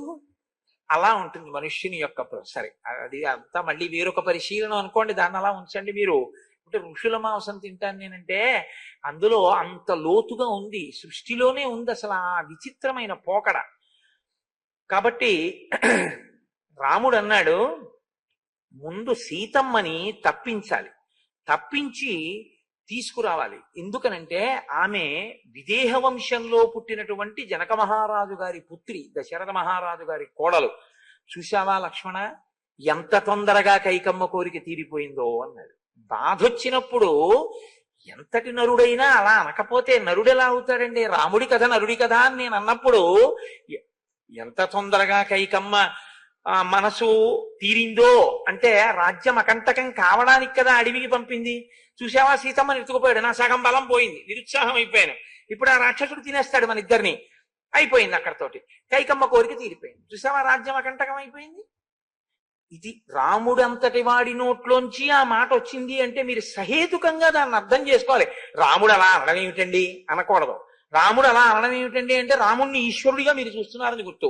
అప్పుడు మీకు ఇంకా రామాయణంలో ధర్మాలు మీకు పనికిరావు. రాముణ్ణి నరుడిగా చూస్తేనే మీకు ఆ ధర్మాలు గుర్తొస్తాయి. ఇదన్న రాముడే గొప్ప ధర్మాన్ని కూడా చేస్తాడు. ఇప్పుడు మీరు అది పట్టుకోవలసి ఉంటుంది. ఇప్పుడు ఆయన అన్నాడు, పరస్పర్శాత్తు వైదేహ్య నదుఃఖతరమస్తి మే పితుర్వియోగాత్ సౌమిత్రే స్వరాజ్య హరణాత్ తథా. ఎంత కష్టం వచ్చిందో చూసావా అకస్మాత్తుగా లక్ష్మణ నాకు. పరస్పర్శాత్తు వైదేహ్య, నా కంటి ముందు పరుడైనటువంటి వాడు నా భార్యని చేతులతో పట్టుకు తీసుకెళ్లి ఒళ్ళో కూర్చోబెట్టుకుంటున్నాడు. నా దుఃఖతరమస్తిమే, నేను ఎంత దుఃఖంలో ఉన్నాను. పితుర్వియోగాత్ సౌమిత్రే, తండ్రి గారా మరణించాడు. స్వరాజ్య హరణాత్ తథా, రాజ్యమును పరిపాలించవలసినటువంటి నేను రాజ్యమును పోగొట్టుకున్నాను, ఇంత కష్టంలో ఉన్నాను అని ఆయన అన్న తర్వాత, అసలు ఆ విరాధుణ్ణి నువ్వు మమ్మల్ని ఇక్కడి నుంచి వెళ్ళిపో, మీ భార్యని నా భార్యగా స్వీకరిస్తానంటున్నావు కదా, మమ్మల్ని నువ్వెవరు మీరెవరని అడుగుతున్నావు కదా, మునుల వేషాల్లో తిరుగుతూ కోదండం ఎందుకు పట్టుకున్నారంటున్నావు కదా, మేము దశరథ మహారాజు గారి పుత్రులం, రామలక్ష్మణులం, మేము తండ్రి యొక్క మాట ప్రకారం అరణ్యంలో సంచరిస్తున్నాం, నువ్వెవరు అని అడిగారు. అదొకటి మాత్రం బానే చెప్పాడండో. ఆయన అన్నాడు, పుత్ర కిల జవస్యాహం మమ మాతా శతహ్రద విరాధయితి మా మాహు పృథివ్యాం సర్వరాక్షసాహ. నేను జవుడు అనబడేటటువంటి ఆయన యొక్క కుమారుణ్ణి, మా తల్లి శతహ్రద. నేను ఈ అరణ్యంలో తిరుగుతూ అన్నిటినీ తింటూ ఉంటాను. నన్ను విరాధుడు అని వీళ్ళందరూ పిలుస్తూ ఉంటారు. అంటే ఆయన పేరు ఆయన పెట్టుకున్నాడో ఏమో, మిగిలిన వాళ్ళు మాత్రం ఆయన్ని విరాధుడు విరాధుడు అని పిలుస్తూ ఉంటారు అని చెప్పుకున్నాడు. చెప్పుకుని ఆయన సీతమ్మని తీసుకుని వెళ్ళిపోయేటటువంటి ప్రయత్నంలో ఉండగా రామలక్ష్మణులు వార్చకూడదని అగ్నిశిఖల వంటి బాణములను ప్రయోగం చేస్తే ఆయన ఒక పెద్ద ఆవులింత ఆవలించేట. ఆవలించేటప్పటికి ఆ ఒంట్లోకి వెళ్ళిన బాణాలన్నీ కింద పడిపోయాయి అన్నారు. అంటే అంత బలాఢ్యుడు. సరే అయితే మాత్రం విడిచిపెడతారా? అనేకమైనటువంటి బాణములను ప్రయోగం చేసి అతన్ని దుఃఖపెట్టారు. దుఃఖపెట్టి ఆ కష్టపెడుతున్నటువంటి రాముణ్ణి ప్రత్యేకంగా సంహరించాలని తన చేతిలో ఉన్న శూలాన్ని పట్టుకుని పరుగు పరుగున వచ్చి ఆ శూలం పెట్టి కొట్టబోయాడు రాముణ్ణి. రాముడు వెంటనే తీవ్రమైన బాణములను ప్రయోగించి గాలిలోనే ఆ శూలాన్ని ముక్క ముక్కల కింద విరిచేశాడు. విరిచేస్తే ఆ విరాధుడికి కోపం వచ్చి సీతమ్మని విడిచిపెట్టి రామలక్ష్మణులు ఇద్దరినీ కూడా రెండు చేతులతోటి పైకెత్తి తన భుజాల మీద కూర్చోబెట్టుకుని అరణ్యంలోకి వెడుతున్నాడు. సీతమ్మ ఉండిపోయింది, రామలక్ష్మణుల్ని తీసుకెళ్లిపోతున్నాడు. సహజంగా సీతమ్మ ఆక్రందనం చేసింది, తన భర్తని మరిదిని తీసుకెళ్లిపోతున్నాడు. అప్పుడు రాముడు ఒక చేతిని తన యొక్క బలాన్ని ఉపయోగించి విరిచేశాడు ఆ విరాధుడికి. లక్ష్మణుడు ఒక బాహువుని ఖండించాడు, ఆయన కింద పడిపోయాడు. వాళ్ళు తమ ఖడ్గముల యొక్క ప్రహారముల చేత అతని శరీరాన్నంతటినీ కూడా ఖేదపడేటట్టు చేశారు. అప్పుడు అతను ఒక మాట అన్నాడు, నేను బ్రహ్మగారి యొక్క వరాన్ని పొందాను తపస్సు చేత, కాబట్టి నన్ను అస్త్రశస్త్రములు ఏవీ కూడా మరణం పొందేటట్టుగా చెయ్యలేవు, నేను దేనికి మరణం పొందను. కౌసల్యా సుప్రజా రామ తాతత్వం విదితో మయా వైదేహీ చ మహాభాగా లక్ష్మణశ్చ మహాయశాహ. నాకిప్పుడు అర్థమైంది, నువ్వు కౌసల్య యొక్క కుమారుడవైన రామచంద్రమూర్తివి, నీ భార్య వైదేహి అయిన సీతమ్మ, నీ తమ్ముడు లక్ష్మణమూర్తి. నేను మీ చేతిలోనే మరణించి శాపాన్ని పోగొట్టుకోవలసి ఉంది. ఏమిటి నాకు శాపం అంటారేమో. అపి శాపాదహం ఘోరాం ప్రవిష్టో రాక్షసీం తనుం తుంబురుర్నామ గంధర్వ శప్తో వైశ్రవణేన.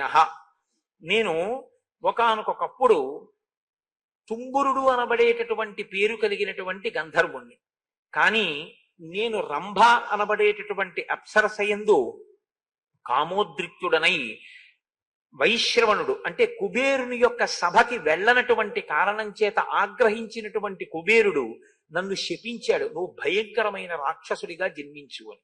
అప్పుడు నేను ఆయన్ని అడిగాను, నాకు మళ్ళీ ఎలా శాప విమోచనం కలుగుతుంది అని అడిగాను. యదా దాశరథీ రామ త్వాం వధిష్యతి సంయుగే తదా ప్రకృతి మాపన్నో భవాన్ స్వర్గం గమిష్యతి. నీవు ఏనాడు దశరథపుత్రుడైనటువంటి రామచంద్రమూర్తి చేతిలో నిహతుడవుతావో ఆనాడు నీ యొక్క శాపం పోయి మళ్ళీ నువ్వు స్వర్గలోకానికి వస్తావు అని నాకు ఆనాడు శాప విమోచనాన్ని అనుగ్రహించాడు కుబేరుడు. కాబట్టి నేను మీ చేతిలో మరణిస్తే నేను మళ్ళీ తిరిగి ఊర్ధ్వలోకానికి, అంటే నేను ఆ గంధర్వుడనై తిరిగి కుబేరుణ్ణి చేరుకుంటాను. కాబట్టి నన్ను సంహరించండి అన్నాడు. ఇప్పుడు ఎలా సంహరించడం? అస్త్రశస్త్రముల చేత సంహరింపబడడుగా. వెంటనే రాముడు అన్నాడు, లక్ష్మణ, నేను వీడిని కింద పడదోస్తాను. వీడిని వదిలేస్తే వీడు అలా అరుస్తూనే ఉంటాడు. మహాస్వనం, అదే మామూలు అరుపు కాదు, భయపడిపోతాయి అన్నీ.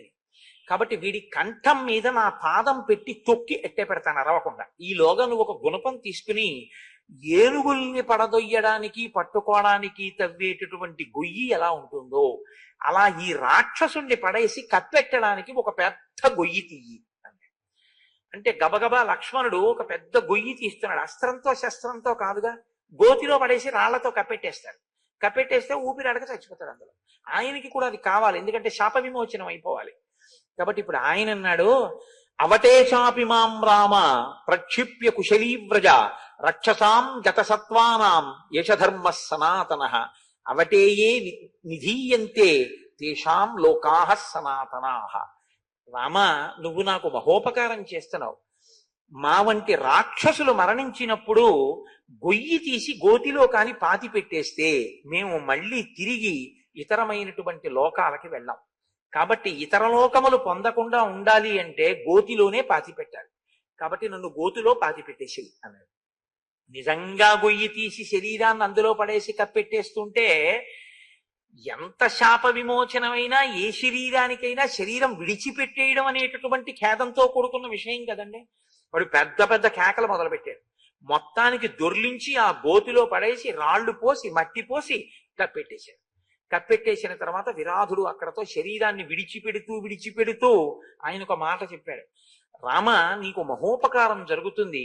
ఇక్కడికి దగ్గరలో శరభంగుడు అనబడేటటువంటి ఒక మహర్షి ఉన్నారు. నీవు ఆయన యొక్క దర్శనాన్ని చెయ్యి. రామాయణంలో ఇదో గమ్మత్తు.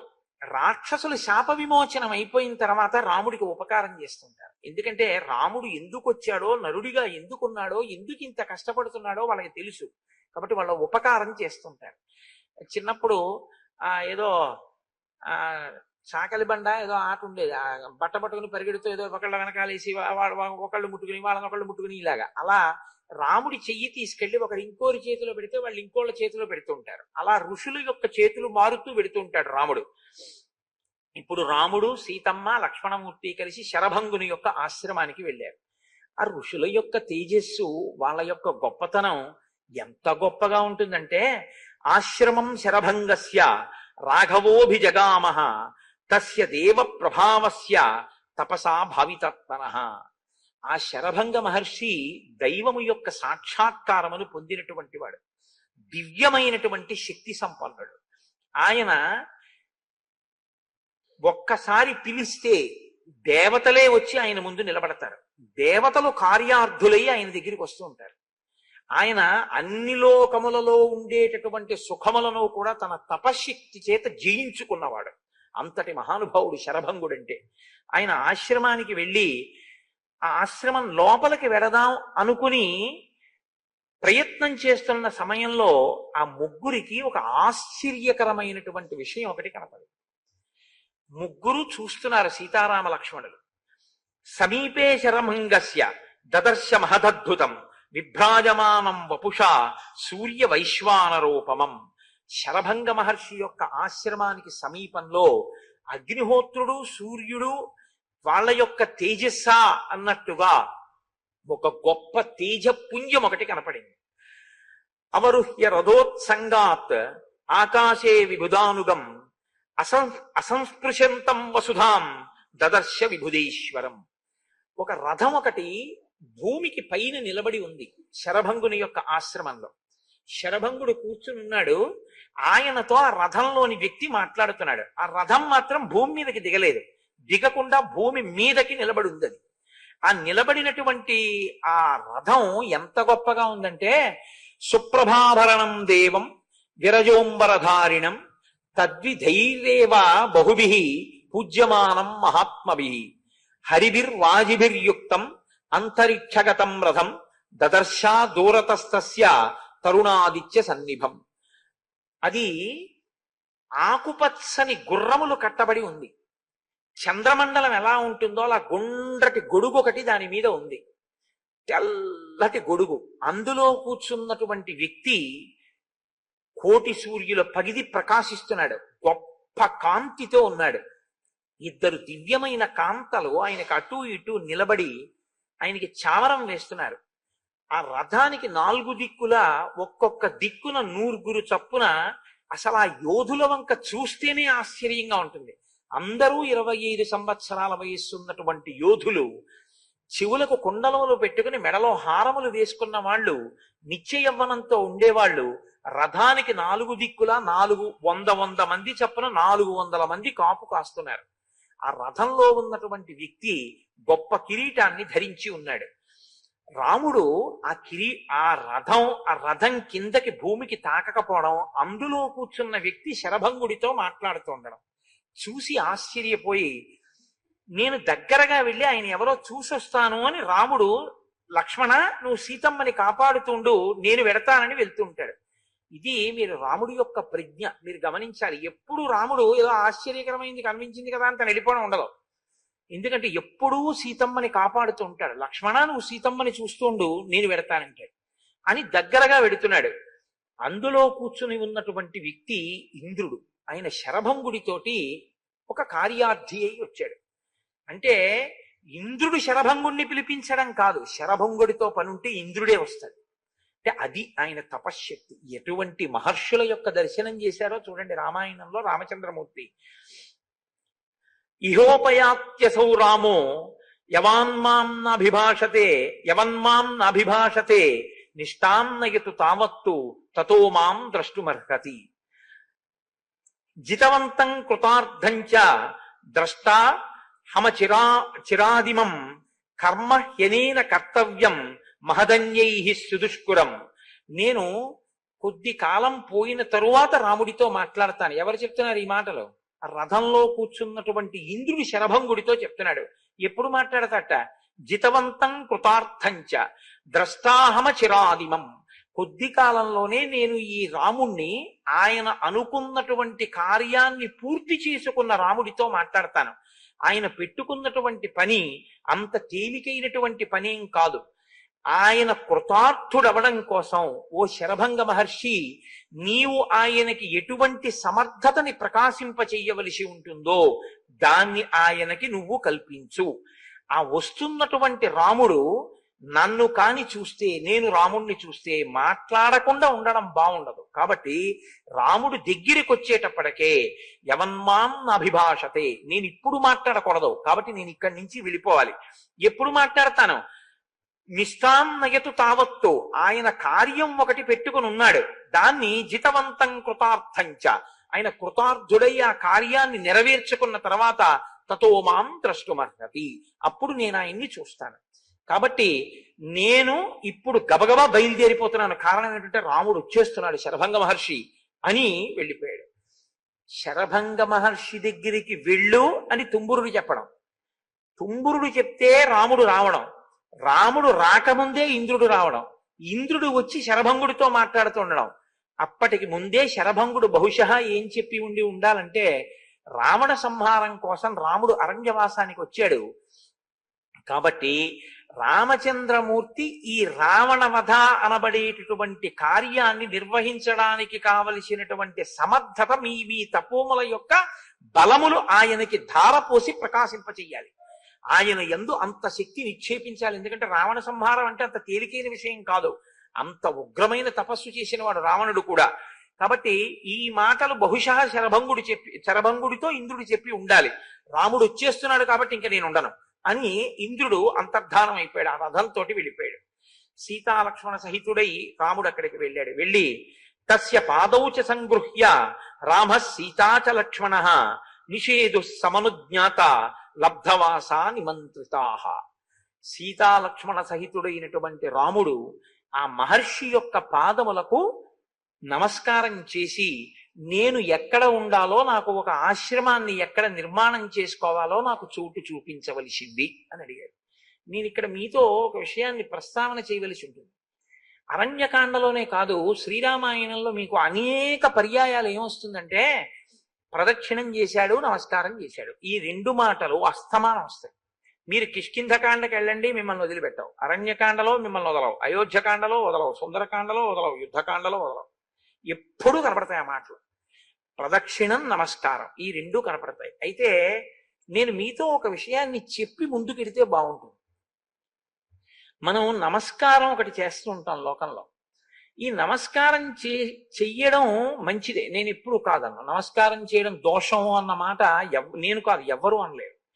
కానీ నమస్కారం చెయ్యడం మంచిదేనా అంటే నమస్కారం చేయడం మంచిదే, కానీ నమస్కారం చెయ్యడం వల్ల మీరు ప్రయోజనం పొందాలి అంటే అసలు మీరు నమస్కారం ఎందుకు చేస్తున్నారో మీకు తెలిసి ఉండాలి. అలా తెలియని నమస్కారం మీరు చేస్తే ఏమవుతుందో తెలుసా అండి? ఆయన ఎవరో చేశారని నేను చేయడం అవుతుంది. ఎందుకు ఇలా అన్నావు నమస్కారానికి, ఇలా అనకుండా ఇలా అనకూడదా అని నేను అడిగాను అనుకోండి. ఇలా పెట్టకూడదా నమస్కారం? ఈ రెండు తలములే ఎందుకు కలపాలి, ఇలా కలపకూడదా, ఇలా కలిపి పెట్టకూడదా అని నేను అడిగాను అనుకోండి. మీకు ఆ నమస్కారం యొక్క వైశిష్ట్యం ఏమిటో, దాని ప్రయోజనం ఏమిటో తెలిస్తే ఎందుకు రాముడు అంత నమస్కారం చేస్తుంటాడో మీకు అర్థం అవుతుంది. అక్కడే రాముడు పెద్దల యొక్క అనుగ్రహాన్ని సంపాదిస్తుంటాడు. నమస్కారం అన్నది అనేక రకాలుగా ఉంటుంది. అంజలి అంటారు. అంజలి అంటే దోషిలి ఒగ్గి ఇలా ఉండడం, లేకపోతే ఇలా ఉండడం. ఇలా పెడితే మీరు ఈ రెండు తలములు ఇలా పూర్తిగా కలిపి ఇలా పెట్టడం వికృతంగా ఉంటుంది.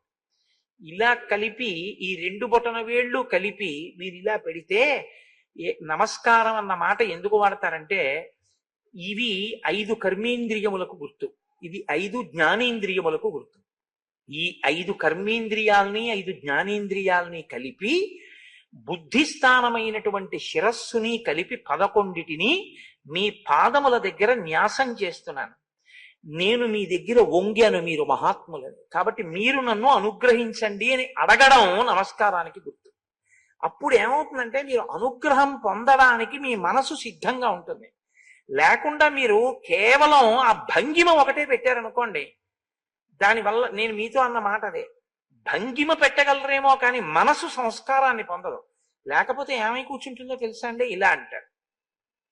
ఇలా అంటే ఏమవుతుందో తెలుసా? ఒక్క చేత్తో నమస్కారం చేశారనుకోండి, తెలిసో తెలియకో పూర్వపుణ్యాన్ని నశింపజేసేస్తారు దేవతలు. ఒక్క చేత్తో మీరు కానీ నమస్కారం చేస్తే పూర్వపుణ్యం నశిస్తుంది.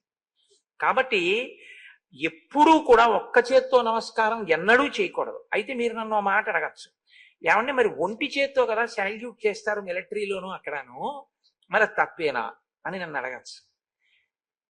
ఒంటి చేత్తో వాళ్ళు చేసేటటువంటిది నమస్కారం ఆధ్యాత్మికంగా అనడానికి ఆధారం లేదు. వాళ్ళు నమస్కారం చేసే ముందు ఏం చేస్తారంటే అటెన్షన్ అని ఈ 2 కాళ్ళు దగ్గరగా పెట్టి ఇలా నిటారుగా నిలబడి తల ఇలా పెట్టి ఈ చేతిని ఒక భంగిమలో ఇలా అంటారు, ఇక్కడికి తీసుకొస్తారు. అది నమస్కారం కాదు. మేము ఈ ఉద్యోగంలో మా శరీర బలాన్నంతటినీ ఒడ్డి మేము మాకిచ్చినటువంటి కార్యంలో సఫలీకృతులమై ఈ దేశాన్ని మేము రక్షిస్తామని ప్రమాణం చేస్తున్నాం అనడానికి అది అనుగ్రహాన్ని అపేక్షించడానికి.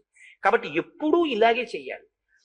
ఈ నమస్కారం చేసేటప్పుడు ఒకటి జ్ఞాపకం పెట్టుకోండి, నమస్కారం వంగి చేయడం ఒక ఎత్తు, నిలబడి నమస్కారం ఎప్పుడు చేయకూడదు. ఇలాగే నిలబడి ఇలా అనకూడదు, ఇలా వంగి నమస్కారం చేయాలి. నమస్కారం వంగి చేయడం ఒక ఎత్తు, నేల మీద పడి చేయడం ఒక ఎత్తు. ఎక్కువ నేల మీద పడి నమస్కారం చేస్తుంటారు. హరిప్రసాద్ గారికి చాలా ఎక్కువ అలవాటు, నేల మీద పడి నమస్కారం చేస్తారు. నేల మీద ఎందుకు పడతారో తెలుసా అండి? నమస్కారం ఇలా అంటే చాలా అంటోందిగా శాస్త్రం, ఇలా అనమంటోందిగా, మరి ఇంకా నేల మీద పడ్డం ఎందుకు? అసలు ఏమైనా ఒక ప్రయోజనం ఉందా దానికి అలా పడ్డానికి? అంటే నమస్కారం కన్నా అది ఏమైనా గొప్పదై ఉంటుందా అంటే, ఇలా అంటే నమస్కారం.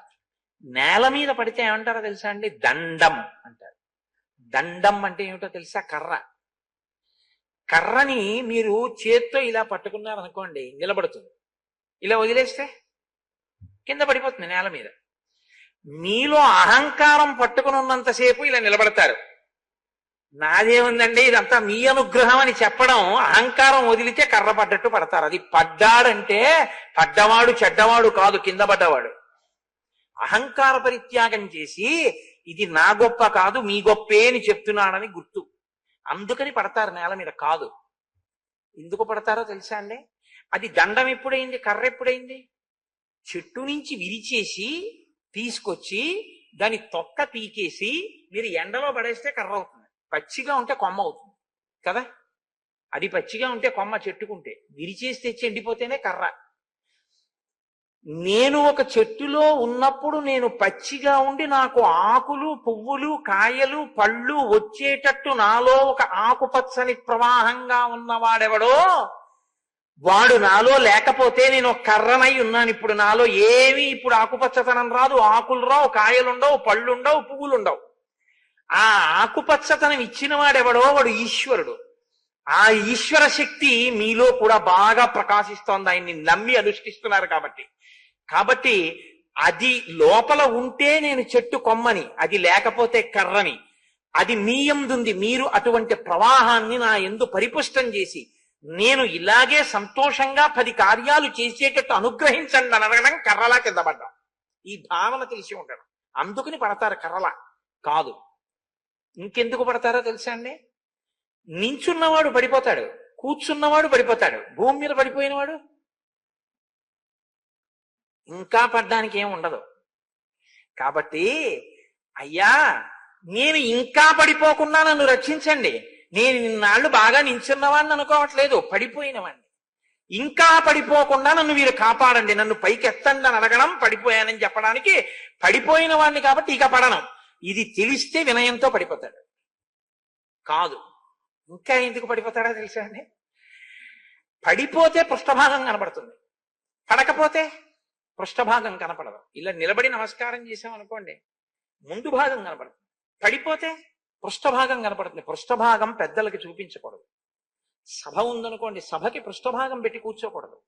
దేవాలయంలో ఈశ్వరుడికి పృష్ఠభాగం చూపిస్తూ బయటికి వెళ్ళకూడదు. పృష్ఠభాగం దర్శనీయం కాదు, అలా చూపించకూడదు. మరి పడిపోయి పృష్ఠభాగం ఎలా చూపిస్తున్నావు అంటే, అయ్యా నా మనసు ఇన్నాళ్ళు ఈ శరీరాన్ని భోగాలన్న పేరు చెప్పి ఇంద్రియాలకి మేత వేసి తిప్పి తిప్పి తిప్పి తిప్పి పాడు చేసింది. ఆ మనసు ఇప్పుడు మారి ఈ శరీరాన్ని ఇంకా అలా తిరక్కే, పెద్దల పాదాల దగ్గర వెళ్ళి పడిపో అని నన్ను తీసుకొచ్చి తిప్పడం మానేసి తిరిగి తిరిగి ఎంత పడిపోయావో ఇక్కడ పడిపోతే పడ్డం మానేసి పైకి లేవడం ప్రారంభం అవుతుందని నన్ను కింద పడేసింది.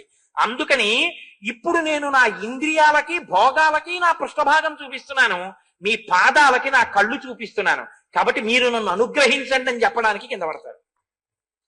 కాదు, ఇంకా ఎందుకు పడతాడో తెలుసా అండి? నేల మీద పడడం అన్న ఒక్క మాటకి ఎన్ని అర్థాలు ఉన్నాయో తెలుసా?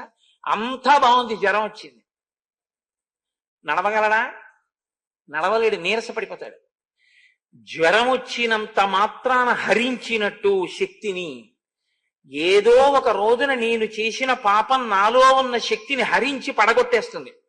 అలా పడగొట్టక ముందు నేనే పడిపోతున్నాను మీ కాళ్ల ముందు. అలా ఇంకా పడిపోయే దరిద్రం నాకు రాకుండా ఇప్పటికైనా నా జన్మ సాఫల్యం ఏమిటో నేను తెలుసుకునే శక్తి నాకు అనుగ్రహించండి. ఇది చెప్పడానికి నేల మీద పడతాడు. కాదు, ఇంకా ఎందుకు పడతాడో తెలుసా అండి? నేల మీద పడిపోయినప్పుడు కళ్ళు నేలకి దగ్గరగా ఉంటాయి, చెవులు నేలకి దగ్గరగా ఉంటాయి, ముక్కు నేలకి దగ్గరగా ఉంటుంది, తల నేలకి దగ్గరగా ఉంటుంది. ఇక చూడ్డానికి ఏముంటుంది? చూడ్డానికి ఏం లేదు. ఇలా కింద పడిపోయిన వాడు కళ్ళు తెరిచి చూస్తే ఆ మట్టి కూడా సరిగ్గా కనపడదు. ప్రధానమైన జ్ఞానేంద్రియములన్నీ ఇక్కడే ఉన్నాయి. ఈ జ్ఞానేంద్రియాలన్నిటినీ తిప్పి తిప్పి తిప్పి వాటితో భోగాలు అనుభవించి అనుభవించి పరుగులు తీసి మృగతృష్ణుల వెంట తిరిగాను. అవి కాదు, ఇక్కడే ఉంది అసలు మకరందం, భక్తి మకరందం అని ఇవ్వగలిగిన శక్తి మీ దగ్గరుంది అని చెప్పడం కోసమని ఆ మకరందాన్ని నాకిమ్మని అడగడానికి, ఇంకా ఈ ఇంద్రియాలతో దూరాలకి పరిగెత్తనని చెప్పడానికి, వీటి భూమికి దగ్గరగా మీ పాదాలు దగ్గరగా పడేశాను అని చెప్పడానికి పడిపోతాడు. కాదు, ఇంకా ఎందుకు పడిపోతాడో తెలుసా అండి? ఈ తల నిండా అహంకారం ఉంది, అక్కర్లేనివన్నీ ఉన్నాయి, వాటి కోసం పరుగులు తీశాను. ఇలా ఎత్తులో పెట్టినంత కాలం ఇందులోకి అనుగ్రహం ఎక్కదు. ఎందుకంటే ఇది ఎత్తులో ఉంది, ఎత్తులో ఉన్న దాంట్లోకి ఏం నిలబడతాయి, కింద కారిపోతాయి, అందుకని నిలబట్టలేదు. ఇప్పుడు బాగా ఎంత పల్లం ఉండాలో అంత పల్లంలోకి కింద పడిపోతున్నాను. ఇంకా మీ దగ్గర ఇంతకన్నా పల్లం లేదు, ఆ నేలే పల్లం, అంత పల్లంలో పడ్డాను. ఇంకా ఇంతకన్నా నన్ను అనుగ్రహించాలని ఏమడగను. కాబట్టి మీరిప్పుడు మీ చూపులతో ఆ అమృతాన్ని నా మీద ప్రసరించండి. ప్రసరించి ఈ శిరస్సులో ఉన్న బుద్ధులు మార్చి మంచి బుద్ధులు పెట్టి నా జన్మకి సార్థకత ఇవ్వండి అని అడగడానికి పడిపోతాడు. కాదు, అబ్బో వదిలేశాను. కాబట్టి దండం అన్న మాట నేల మీద పడడానికి ఎన్ని అర్థాలున్నాయో తెలుసా అండి? 1, 2 కాదు, ఎన్ని అర్థాలతోటో పడతాడు. కాబట్టి ఇవి తెలిసి పడ్డారనుకోండి ఇంకా ఎక్కువ ప్రయోజనం కలదు. తెలియక పడ్డా మంచిదే, కానీ పడ్డం అంటే మీరు ఒకటి గుర్తుపెట్టుకోండి, దేవాలయంలో మాత్రం ఎలా పడితే అలా మీరు పడకూడదు, చాలా దోషం వస్తుంది. ఎందుకనంటే బాగా జ్ఞాపకం పెట్టుకోండి ఈ మాట. అంటే మీకు తెలియదని కాదు, మీకు అన్ని తెలుసు, నేనే ఏదో ఆర్తితో చెప్తూ ఉంటాను. తూర్పు పశ్చిమాలని కానీ ఈశ్వరుడి యొక్క మూర్తులు చూస్తూ ఉంటే ఎప్పుడూ మీరు ఉత్తరాభిముఖంగానే నేల మీద పడి నమస్కారం చేయాలి. మీరు ఇంకా ఏ దిక్కుకి నేల మీద పడి నమస్కారం చేయకూడదు. తూర్పుని చూసి, ఇప్పుడు అక్కడ శంకరాచార్యుల వారు తూర్పుని చూస్తున్నారు, అమ్మవారు పశ్చిమాన్ని చూస్తోంది. మీరు నేల మీద పడి నమస్కారం చెయ్యాలనుకున్నారనుకోండి, మీరు ఇట్నుంచి పడి నమస్కారం ఎప్పుడూ చేయకూడదు, దక్షిణ దిక్కుకు వెళ్ళిపోతుంది. మీరు ఎప్పుడైనా తూర్పు పశ్చిమాలుగా ఉన్న మూర్తులకి నేల మీద పడి నమస్కారం చేస్తే ఉత్తరాభిముఖంగా నమస్కారం చేయాలి. ఉత్తర దక్షిణాలని కానీ మూర్తులు చూస్తూ ఉంటే మీరు నేల మీద పడి నమస్కారం చేయాలంటే తూర్పు ముఖంగా నమస్కారం చేయాలి తప్ప ఇంకొక మార్గం ఉండదు. ఒకే చోట అనేక మూర్తులు ఉన్నాయనుకోండి, ధ్వజస్తంభాలు లేకుండా ఒకే ప్రాంగణంలో, అంటే గోడల మధ్యలో, గోడల హద్దుగా ఉన్నాయనుకోండి, అప్పుడు నేల మీద పడకుండా ఉండడం మంచిది. ఎందుకో తెలుసా? అలా పడితే కాళ్ళు ఇంకో మూర్తి వైపు పెడతాయి, దోషం వస్తుంది. నేను పడకూడదు, పడకుండా నమస్కారం చేయడం మంచిది. నేల మీది పడి నమస్కారం చేసేటప్పుడు పెద్దలు ఎదురుగుండా ఉంటే వారి కాళ్ళు ముట్టుకోకుండా నేల మీద పడ్డమే ఎప్పుడూ మంచిది. పాదాలు ముట్టుకుని నమస్కారం చేయడం కన్నా పాదాలు ముట్టుకోకుండా చేసే నమస్కారం ఎక్కువ అనుగ్రహాన్ని ఇస్తుంది. అది ఎందుకు అన్నది ఇప్పుడు నేను చెప్పాలంటే చాలా సమయం తీసుకుంటుంది. కాబట్టి ఆ మాట నమ్మండి చాలు. నేనేమి సొంత మాటలు నేనేం చెప్పను, నేను శాస్త్రమే చెప్తానంతే. కాబట్టి పాదాలని ముట్టుకోకుండా మీరు వంగి నమస్కారం చేయడం, పాదాలు తగలకుండా నేల మీద పడ్డమే ఎప్పుడు శ్రేయస్కరమైనటువంటి నమస్కార పద్ధతి.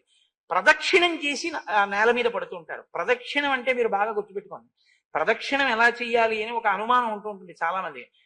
ప్రదక్షిణం అంటే ఎప్పుడూ దేవాలయంలోని ఈశ్వరుడు మీ కుడి భుజం వైపుకే ఉండేటట్టు చూసుకోవడానికి ప్రదక్షిణం అని పేరు. దక్షిణం అంటే కుడి, సంస్కృతంలో దక్షిణ భాగే అంటే కుడి, వామభాగే అంటే ఎడం. దక్షిణం ప్రదక్షిణం, మీ కుడి భుజం వైపుకి ఈశ్వరుడు ఉంటే ప్రదక్షిణం అంటారు. శివాలయం వైపుకి అర్పించి వచ్చామనుకోండి, ధ్వజస్తంభానికి ఎడం పక్కగా అలా తిరుగుతున్నాను అనుకోండి, నా కుడి చేతి వైపే ఉంటాడు ఈశ్వరుడు. అలా తిరుగుతూ మళ్ళీ ధ్వజస్తంభం దగ్గరికి వచ్చాను అనుకోండి, నేను చుట్టూ తిరిగినా నా కుడి భుజం వైపుకే ఈశ్వరుడు ఉంటాడు లోపల. అలా ఉండడాన్ని ప్రదక్షిణ పూర్వక నమస్కారం అంటారు. నేను ఎప్పుడు అలా ఉన్నాడా లేదా చూసుకోవాలి ప్రదక్షిణం చేసేటప్పుడు, అది ప్రదక్షిణం అని పేరు. తప్ప మీ ఎడం భుజం వైపుకి వెళ్ళకూడదు, దేవాలయం వెళ్లకుండా తిరగాలి తిరిగేటప్పుడు. ఇంకొకటి జ్ఞాపకం పెట్టుకోండి, మీరు ఎప్పుడైనా దేవాలయంలోకి వెళ్ళి నమస్కారం చేసేటప్పుడు ఎదురుగుండా నిలబడి ఎప్పుడూ నమస్కారం చేయకూడదు. ఒక పక్కకి తిరిగి నమస్కారం చెయ్యాలి తప్ప మూర్తికి అభిముఖంగా నించుని ఇలా నమస్కారం ఎప్పుడూ పెట్టకూడదు. ఆయన తేజస్సు మీరు భరించలేరు, మీరు పక్కకు ఉండాలి. కనుక ఇవి నమస్కారంలోనూ ప్రదక్షిణంలోనూ నేల మీద పడ్డంలోనూ మీరు తెలుసుకోవలసినటువంటి విషయాలు. అన్ని వేళలా చెయ్యి ముట్టుకోవడం, షేక్ హ్యాండ్ ఇచ్చే ప్రయత్నం ఎప్పుడూ చేయకూడదు. అసలు సనాతన ధర్మంలో ఆ పద్ధతి లేదు. అది ఒకచో మీకు ఎప్పుడైనా నేను సందర్భం వచ్చినప్పుడు చెప్తాను, కొన్ని ప్రత్యేక పరిస్థితులలోనే అది ఉంటుంది. పాణిగ్రహణం అని మనకి చెయ్యి పట్టుకోవడం అనేటటువంటిది ఒకటి ఉంది వివాహంలో. ఆడపిల్ల చేతిని మగపిల్లవాడు పట్టుకుంటాడు, అటువంటిది తప్ప కొన్ని సందర్భాల్లో చేతులు కలపడం తప్ప అన్ని వేళలా అసలు షేక్ హ్యాండ్ ఇచ్చుకోవడం అనేటటువంటి మాట సనాతన ధర్మంలో లేదు. నమస్కారం చేయడమే. నమస్కారం చేసేటప్పుడు ఇంకొక పెద్ద లక్షణం ఉంది తెలుసా అండి? నమస్కారం వేరు, అభివాదం వేరు. అభివాదం చేస్తున్నానని నమస్కారం చేయకూడదు, నమస్కారం చేస్తానని అభివాదం చేయకూడదు. అభివాదం చేస్తున్నాను అంటే పరిచయం చేసుకోవాలి మిమ్మల్ని మీరు. పరిచయం చేసుకుంటున్నానంటే నేను కోటేశ్వరానంటే నేను ఫుడ్ కార్పొరేషన్లో పనిచేస్తున్నానంటే పరిచయం చేసుకోకూడదు. మీరు ఎలా పరిచయం చేసుకోవాలంటే మీ ప్రవర చెప్పి పరిచయం చేసుకోవాలి. చతుస్సాగర పర్యంతం గో బ్రాహ్మణేభ్య శుభం భవతు ఆత్రేయస అర్చనానస సామాశ్వ త్రయారుషేయ ప్రవరాన్విత ఆత్రేయగోత్ర ఆపస్తంభ సూత్ర యజుశాఖాధ్యాయి. అంతే. ఆ తర్వాత పేరు చెప్పేసిన తర్వాత నమస్కారం చేయకూడదు. అభివాదం అంటే యజుశాఖాధ్యాయి అని చెప్పిన తర్వాత ధనస్సు అంటారు. ధనస్సు అంటే ధనస్సు ఎలా వంగుతుందో లక్ష్యం అన్నమాట, లక్ష్య శుద్ధి. అలా వంగి నమస్కారం చేసి చెవులు ఇలా పట్టుకుని కుడి చెయ్యి కుడి చెవి మీదకి, ఎడం చెయ్యి ఎడం చెవి మీదకి, కానీ కుడి చెయ్యి ఎడం చెవి మీద ఉండేటట్టు పట్టుకుని అప్పుడు పేరు చెప్పాలి. కోటేశ్వర శర్మ హంభో అభివాదయే అనాలి. దానికి అభివాదం అని పేరు. పరిచయంతో కూడిన నమస్కారం అయితే అభివాదం. ప్రణిపాతం అని ఒకటి ఉంటుంది. పాతం అంటే పడిపోవడం, నిపాతం అంటే అకస్మాత్తుగా పడిపోవడం. ఓ స్తంభం పడిపోతే ఎలా పడిపోతాడో అలా మెల్లమెల్లగా మోకాళ్ళు అవి పెట్టి పడిపోవడం కాదు. ఒక ధబేల్మని ఒక స్వర్ణదండం ఎలా పడిపోతుందో అలా పడిపోతాడు. అది కూడా ప్రణిపాతము. సుందరకాండలో వస్తుంది, ప్రణిపాత ప్రసన్నా హిమైదిని జనకాత్మజ అని. అలా పడిపోవడం అంటే ఎవరి ముందు పడిపోవాలో తెలుసా అండి?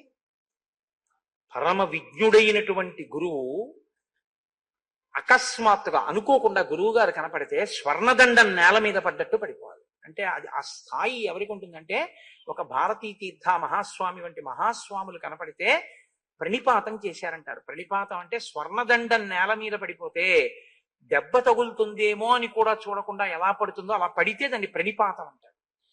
దానికి ప్రణిపాతం అని పేరు, దీనికి అభివాదం అని పేరు, దానికి నమస్కారం అని పేరు, దీనికి అంజలి అని పేరు, దీనికి దండం అని పేరు. ఇన్ని రకాలుగా ఉంటుంది. కాబట్టి దానికి ప్రదక్షిణం అని పేరు. మీరు ఎలా వస్తున్నారు, మీరు ఏం చేస్తున్నారు అన్న దాన్ని బట్టి పెద్దలు మీ సంస్కారాన్ని గ్రహిస్తారు, గ్రహించి అనుగ్రహిస్తారు.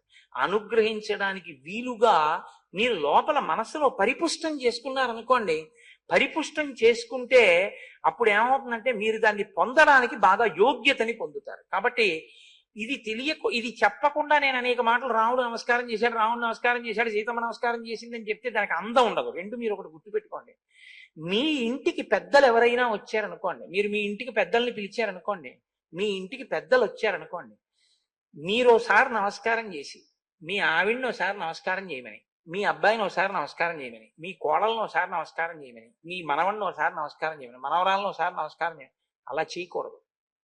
అలా చేస్తే అది దోషభూయిష్టం ఆ నమస్కారం. కుటుంబ సభ్యులకి తెలిసి ఉంటే, మనం ఇవాళ ఒక మహాత్ముణ్ణి ఆహ్వానించాం, వారు మన ఇంటికి వస్తున్నారు అని తెలిస్తే కుటుంబ సభ్యులందరూ సిద్ధంగా ఉండాలి. ఆయన్ని ముందు ఉచితాసనం మీద కూర్చోపెట్టి ఏకకాలమునందు కుటుంబ సభ్యులందరూ కలిసి నమస్కారం చేయాలి.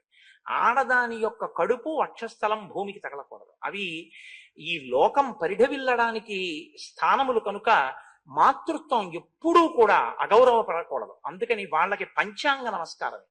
అందుకని వాళ్ళు మోకాళ్ళ వరకు మోచేతుల మీద వంగి తల తాటించి నమస్కరిస్తారు. కుటుంబ సభ్యులందరూ కలిసి ఒకేసారి నమస్కరించారనుకోండి, నేను మీకు నిజం చెప్తున్నాను, వచ్చిన మహాత్ముడు పరమ సంతోషాన్ని పొంది ఆచంద్రతారార్కం అన్న మాట కలిపి ఆశీర్వచనం చేసేస్తారు, పొంగిపోతారనమాట. ఆ కుటుంబం చాలా గొప్ప సంస్కారం తెలిసిన కుటుంబం అని గుర్తు. విడివిడిగా నమస్కారం చేస్తే వాళ్ళకి తెలియదు ఇంకా శాస్త్ర ప్రవేశం అవి ఏమీ లేవని గుర్తు. కాబట్టి నమస్కారంలో చెప్పేస్తారు, అవతల వాళ్ళ సంస్కార బలాన్ని చెప్తారు. రాముడు అనుగ్రహాన్ని పొందాడు అంటే నేను మీకు చెప్పింది చాలా తక్కువ ఇంకా నమస్కారం గురించి.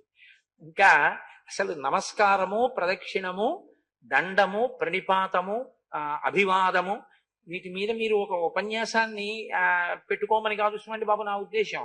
ఇప్పుడు అవన్నీ వింటే బాగుంటుంది. నేనే అక్కర్లేదు, పెద్దలు ఎవరైనా దాని గురించి చెప్తారు. కాబట్టి ఇప్పుడు ఆ ఇంద్రుడు వెళ్ళిపోయిన తర్వాత శరభంగ మహర్షికి నమస్కారం చేశారు.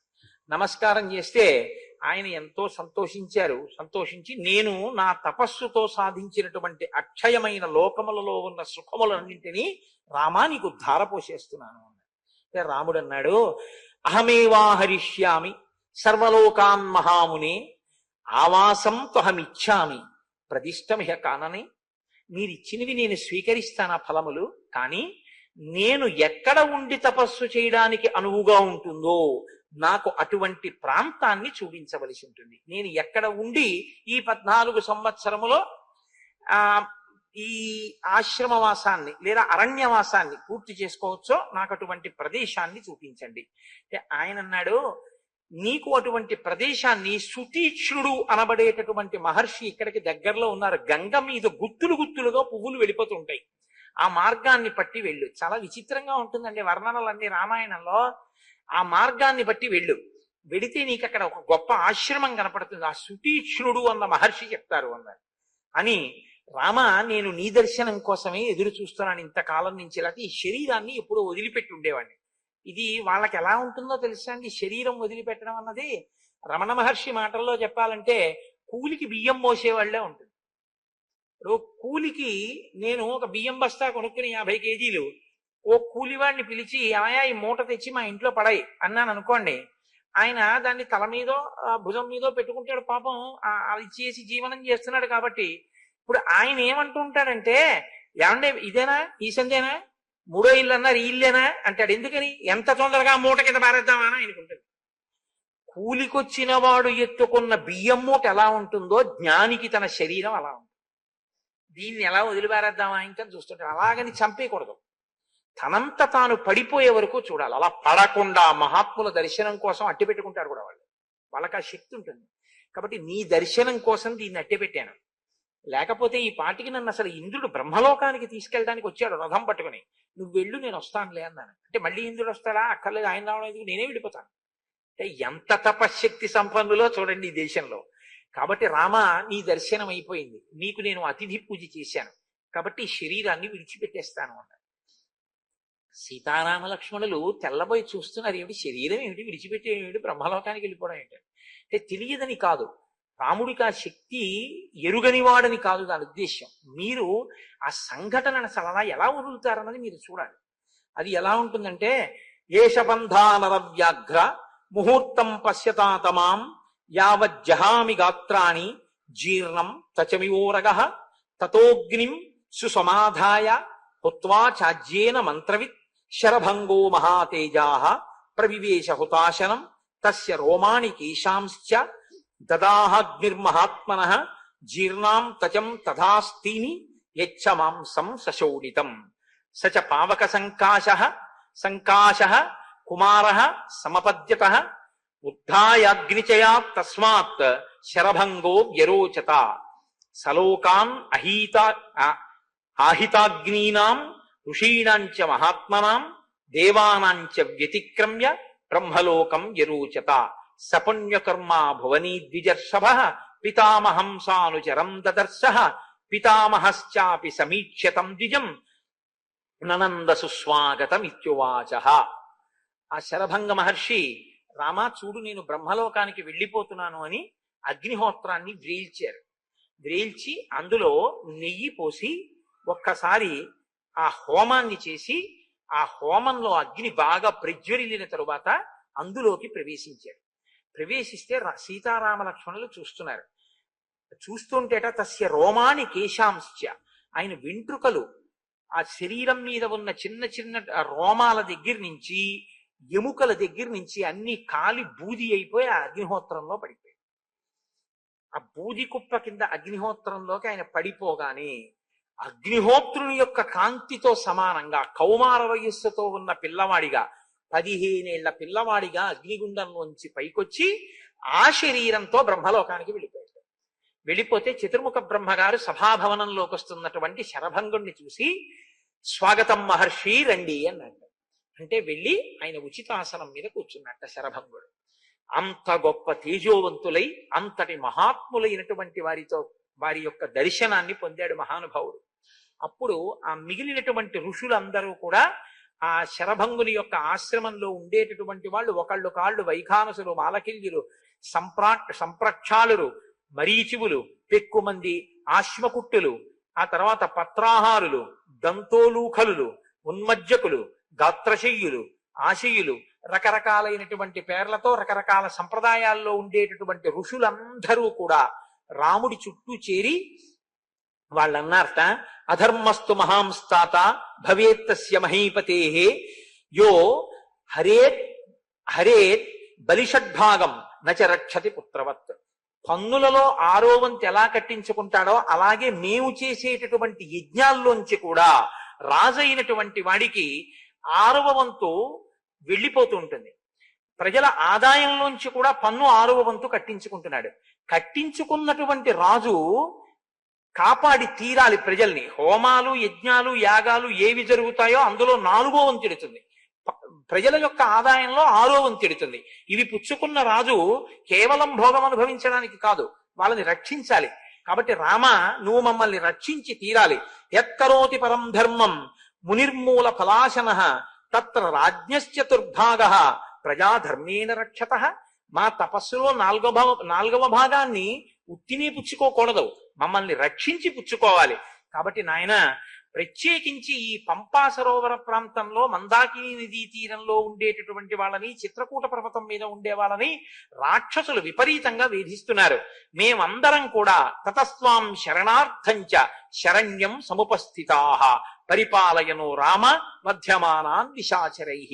మేము శరణాగతి చేస్తున్నాం, నువ్వు వాళ్ళందరినీ కూడా మట్టు పెట్టి మమ్మల్ని కాపాడవలసింది. అంటే రాముడు అన్నాడు, నైవమర్హదమాం వక్తుం ఆజ్ఞాప్తోహం తపస్వినాం. మీరు నన్ను అర్థించకూడదు, మీరు నన్ను ఆజ్ఞాపించాలి. కాబట్టి తప్పకుండా నేను మిమ్మల్ని కాపాడి తీరుతాను. బహుశా దశరథ మహారాజు గారు నన్ను అరణ్యవాసానికి పంపించడం అనేటటువంటి ఈ కోరిక యాదృచ్ఛికంగా, అంటే దైవము యొక్క అనుగ్రహంగా ఈ రాక్షస సంహారానికి, మిమ్మల్ని రక్షించడానికి వచ్చిందేమో. కాబట్టి నేను తప్పకుండా మిమ్మల్ని రక్షిస్తాను అని ఆ తాపసులందరినీ తీసుకుని సుతీక్ష్ణుని యొక్క ఆశ్రమానికి వెళ్ళారు. ఆ ఆశ్రమం, దాని శోభ చూసి ఎంతో సంతోషించారు. ఆయనకి నమస్కరించారు, కూర్చోబెట్టారు, కందమూలాలు ఇచ్చారు, అక్కడే స్నానాలు చేశారు. ఆ రాత్రి అక్కడే వసించారు. ఆ సుతీక్ష్ణుని యొక్క వైభవాన్ని చూశారు. ఇక్కడికి గుంపులు గుంపులుగా మృగాలు వస్తుంటాయి, అవి వచ్చి వెళ్ళిపోతుంటాయన్నారు. రామా, నువ్వు ఇక్కడే ఉండు 14 ఏళ్ళు అన్నారు. నేను ఇక్కడ ఉంటే అప్పుడప్పుడు మిమ్మల్ని ఇబ్బంది పెడతాయేమో అని నేను మృగములను నా బంగారు పొందులున్న బాణాలతో సంహారం చేస్తే మీ మనసుకి ఖేదం కలగచ్చు, కాబట్టి నేను వేరొక ప్రాంతంలో ఉంటానన్నారు. ఆయన దగ్గర సెలవుపుచ్చుకున్నారు.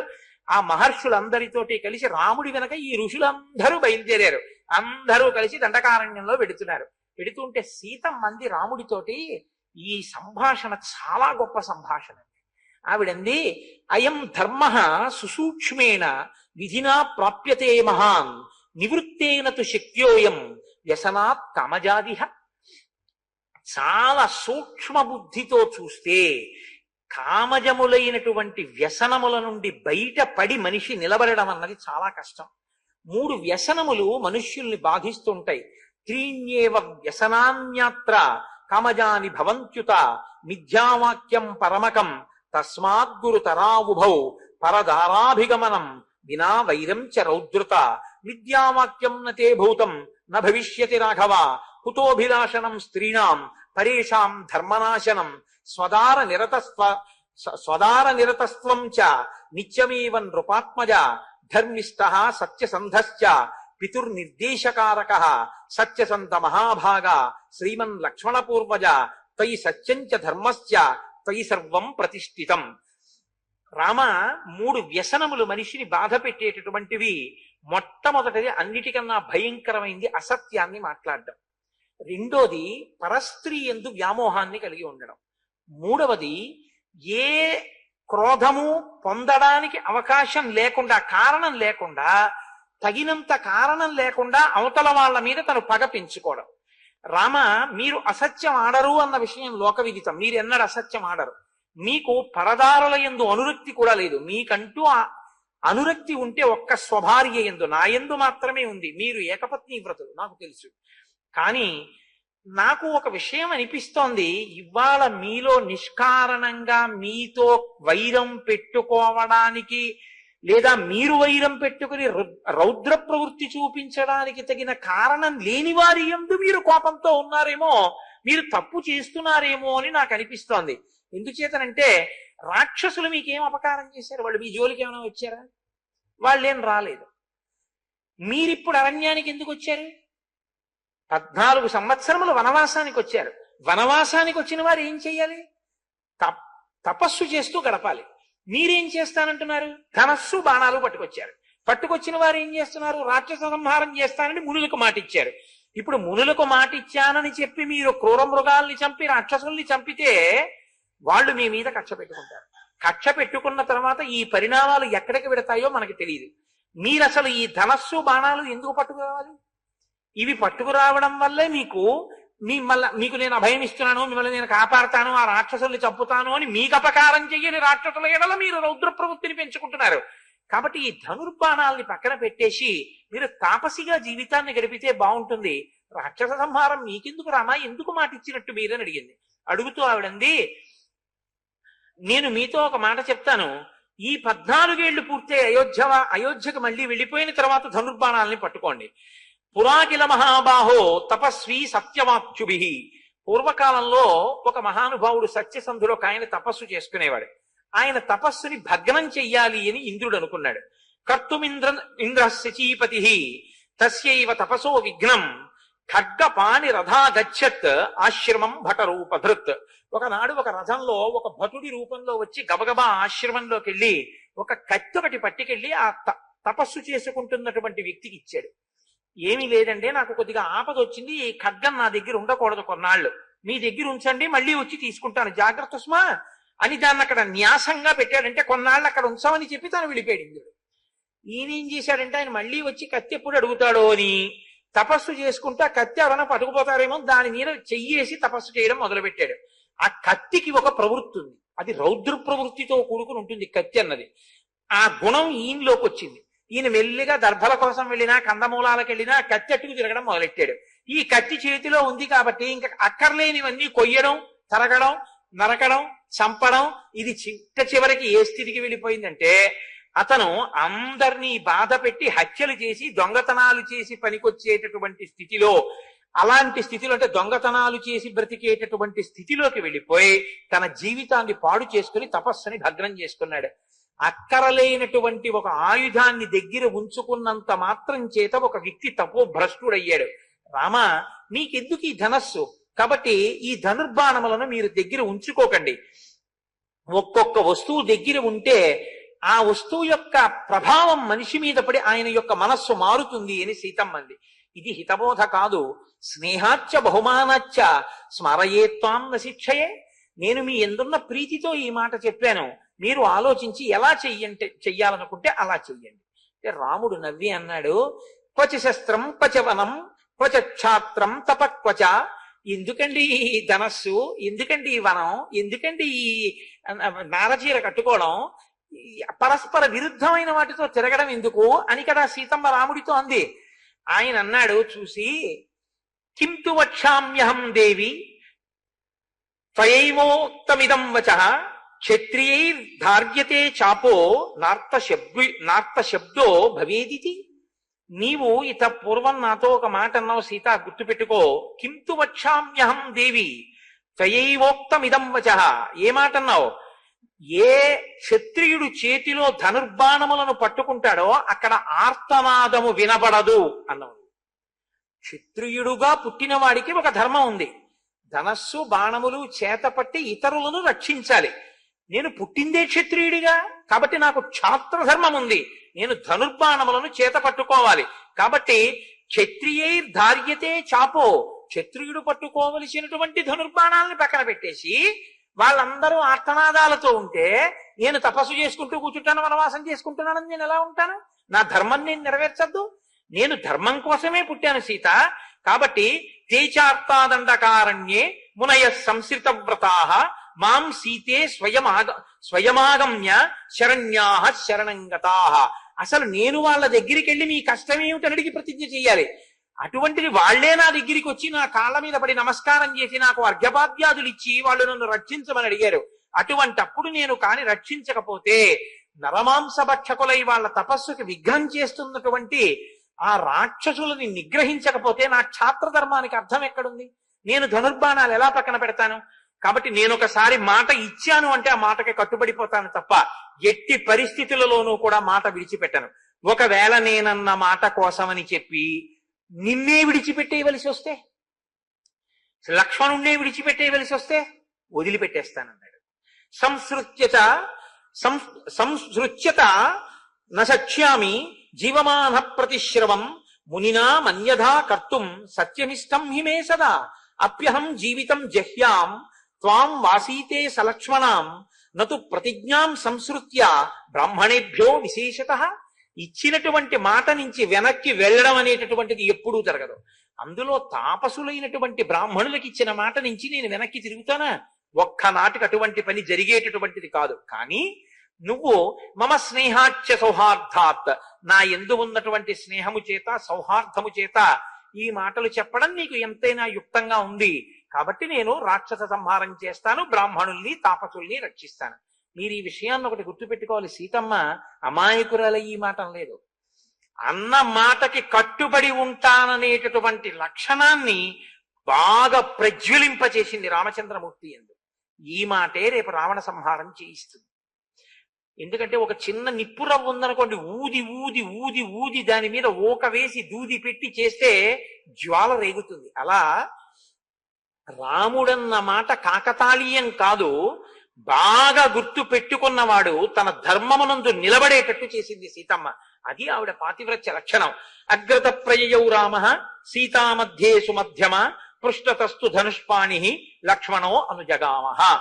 ముందు రాముడు నడుస్తున్నాడు, మధ్యలో సీతమ్మ నడుస్తోంది, వెనక లక్ష్మణమూర్తి నడుస్తున్నారు. వాళ్ళు ఆ దండకారణ్యంలో తిరుగుతున్నారు. ఒక చోటికి వెళ్ళేటప్పటికి ఒక పెద్ద సరస్సు కనపడింది. ఆ సరస్సు లోపల వీణానాదం వినపడుతోంది, మృదంగధ్వనులు వినపడుతున్నాయి, నాట్యం చేసినటువంటి శబ్దాలు వినపడుతున్నాయి. ఆయన తనతో వచ్చినటువంటి ధర్మభృత్ అనబడేటటువంటి ఒక ఋషిని అడిగాడు, ఏమిటి సరోవరం లోపల నుంచి ఇవన్నీ వినపడుతున్నాయి ఏమిటి అని అడిగాడు. అడిగితే ఆయన అన్నాడు, తత ప్రవ్యధితా సర్వే దేవాః సాగ్ని పురోగమాః అబ్రువన్ వచనం సర్వే పరస్పర సమాగతాః. ఇక్కడ పూర్వకాలంలో మాండకర్ణి అనబడేటటువంటి ఒక ఋషి గొప్ప తపస్సు చేశాడు. ఆయన అంత తపస్సు చేస్తే అగ్నితో కలిసి కొంతమంది దేవతలకి భయం వేసింది. ఎందుకు భయం వేసింది అంటే ఈయన ఇలాగే తపస్సు చేస్తే దిక్పాలకుల పదవిలోకి ఆయన వస్తాడని. కాబట్టి ఆయన తపస్సు ఎలా పాడు చెయ్యాలి అని ఆలోచించారు. ఆలోచించి వాళ్ళందరూ కలిసి ప్రధానాప్సరస పంచ విద్యుచ్చలిత వర్చస, మెరుపు తీగలు ఎలా ఉంటారో అటువంటి 5 అప్సరసలని పంపించారు. వారి యందు కామమోహితుడయ్యాడు ఋషి. అయి తను తన తపశ్శక్తితో యవనాన్ని తెచ్చుకున్నాడు. తెచ్చుకుని పైకి కనపడకుండా ఈ సరోవరం లోపల ఒక గొప్ప సౌధాన్ని నిర్మించాడు తపశ్శక్తితో. ఆ 5 ఎప్పుడూ భోగాన్ని అనుభవిస్తూ ఉంటాడు. ఆ శబ్దములే వినపడుతూ ఉంటాయి. ఇది మాండకర్ణి యొక్క వృత్తాంతము అని చెప్పారు. ఇది కొంచెం ఆశ్చర్యకరంగా ఉంటుంది. ఇది ఎందుకు చెప్పవలసి వచ్చిందో తెలుసా అండి? తన తపస్సుని బ్రహ్మలోకం వరకు వెళ్ళడానికి వీలుగా ఉపయోగించుకుని జితేంద్రియులైనటువంటి మహాపురుషులు కొందరు తన తపస్సుని మళ్ళీ యవ్వనం తెచ్చుకోవడానికి ఉపయోగించుకుని వచ్చినటువంటి అప్సరసలతో భోగం అనుభవించడానికి నీటి కింద సౌధం కట్టుకుని తపస్సు పాడు చేసుకున్న వాళ్ళు కొందరు. తపస్సు చెయ్యడం ప్రధానం కాదు, తపస్సు చెయ్యడానికి ఏ లక్ష్యంతో బయలుదేరావో ఆ లక్ష్యాన్ని నువ్వు చిత్తశుద్ధితో పొందడానికి కావలసినటువంటి ధృతితో నిలబడగలగడం కూడా ప్రధానంగా ఉంటుంది. ఇది ఎంతమందిలో ఎలా ఉంటుందో, ఎలా ఎలా కదిలిపోతూ ఉంటారో చూపిస్తూ ఉంటుంది రామాయణం. కాబట్టి రామచంద్రమూర్తి ఇలా తిరుగుతున్నారట. తిరుగుతుండగా 10 సంవత్సరాలు పూర్తయిపోయింది అరణ్యవాసం. ఆయన మళ్ళీ సుతీక్ష్ణుని యొక్క ఆశ్రమానికి వెళ్ళారు. అక్కడ కొంతకాలం ఉన్నారు. ఉన్న తర్వాత నాకు అగస్త్యాశ్రమాన్ని దర్శించాలని ఉంది కాబట్టి నాకు దాని దారి చెప్పండి అన్నారు. నాయన ఇదిగో ఫలానా విధంగా వెళ్ళినట్టయితే నీకు ముందు అగస్త్య భ్రాత యొక్క ఆశ్రమం కనబడుతుంది. అగస్త్యుని యొక్క సోదరుడికి పేరు ఏమిటో లేదు రామాయణంలో. అగస్త్య భ్రాత అంటే లోకంలో అపారమైన కీర్తి గణించినటువంటి వాడికి తమ్ముడుగా ఉంటే ఇంకా ఆయన పేరు లోకంలో ప్రకాశించారు. ఫలానా ఆయన తమ్ముడండి అంటారంతే.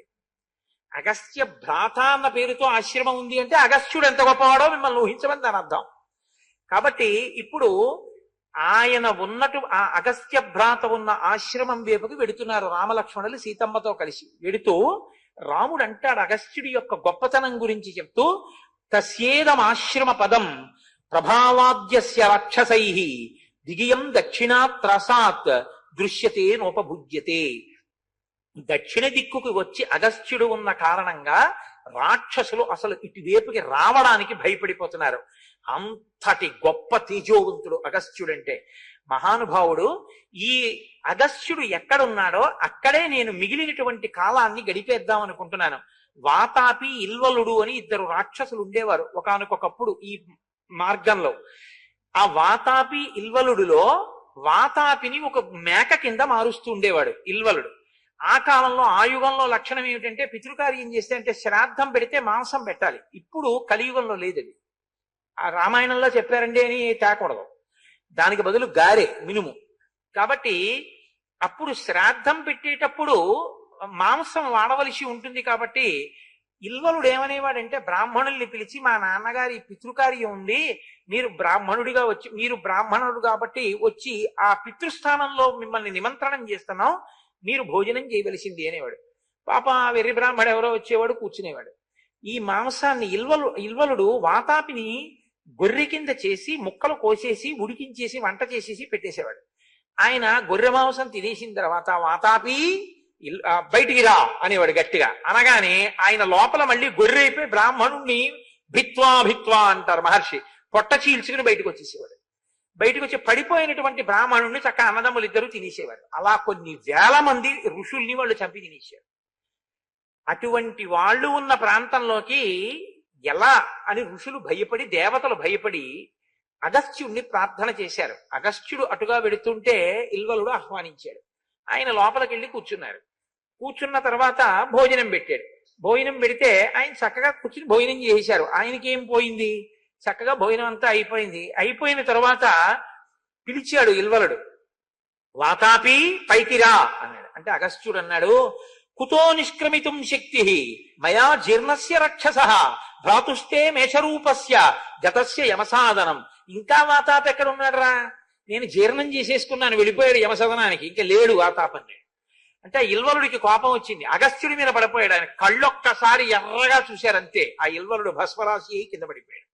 కాబట్టి ఆ వాతాపిని ఇల్వలుణ్ణి అగస్త్య మహర్షి సంహరించారు.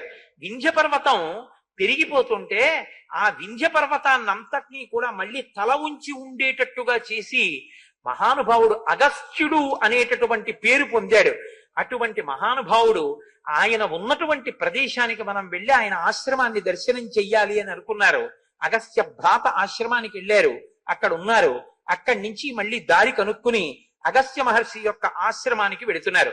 వెడుతూ ఒక మాట చెప్తాడు రాముడు, లక్ష్మణ, అగస్త్యుని యొక్క ఆశ్రమం అంటే ఎటువంటిదో తెలుసా? నాత్ర జీవేన్ మృషామాది క్రూరోవా యదివా శటః నృశంసః కామవృత్తోవా మునిరేష తథావిదహి. ఇక్కడ ఉండేటటువంటి వాడు అసత్యం పలికేవాడు కాని, వంచకుడు కాని, పీడించేవాడు కాని, స్వేచ్ఛగా ఏ నియమాలు పాటించకుండా జీవించేవాడు కాని అగస్త్యుని ఆశ్రమంలో ఉండరు. ఇక్కడ ఉండేవాళ్ళు అత్ర దేవాశ్చ యక్షాశ్చ నాగాశ్చ పతకైస్సహ వసంతి నియతాహార ధర్మం ఆరాధయిష్ణవ. ఇక్కడ ఉండేటటువంటి వాళ్ళు దేవతలు, యక్షులు, నాగులు, వీళ్ళందరూ కూడా అగస్త్య మహర్షి యొక్క ఆశ్రమంలో ఉంటారు. అత్ర సిద్ధా మహాత్మానో విమానై సూర్యసన్నిభై త్యక్త దేహ నవైర్దేహై శర్యాతా పరమర్షయ.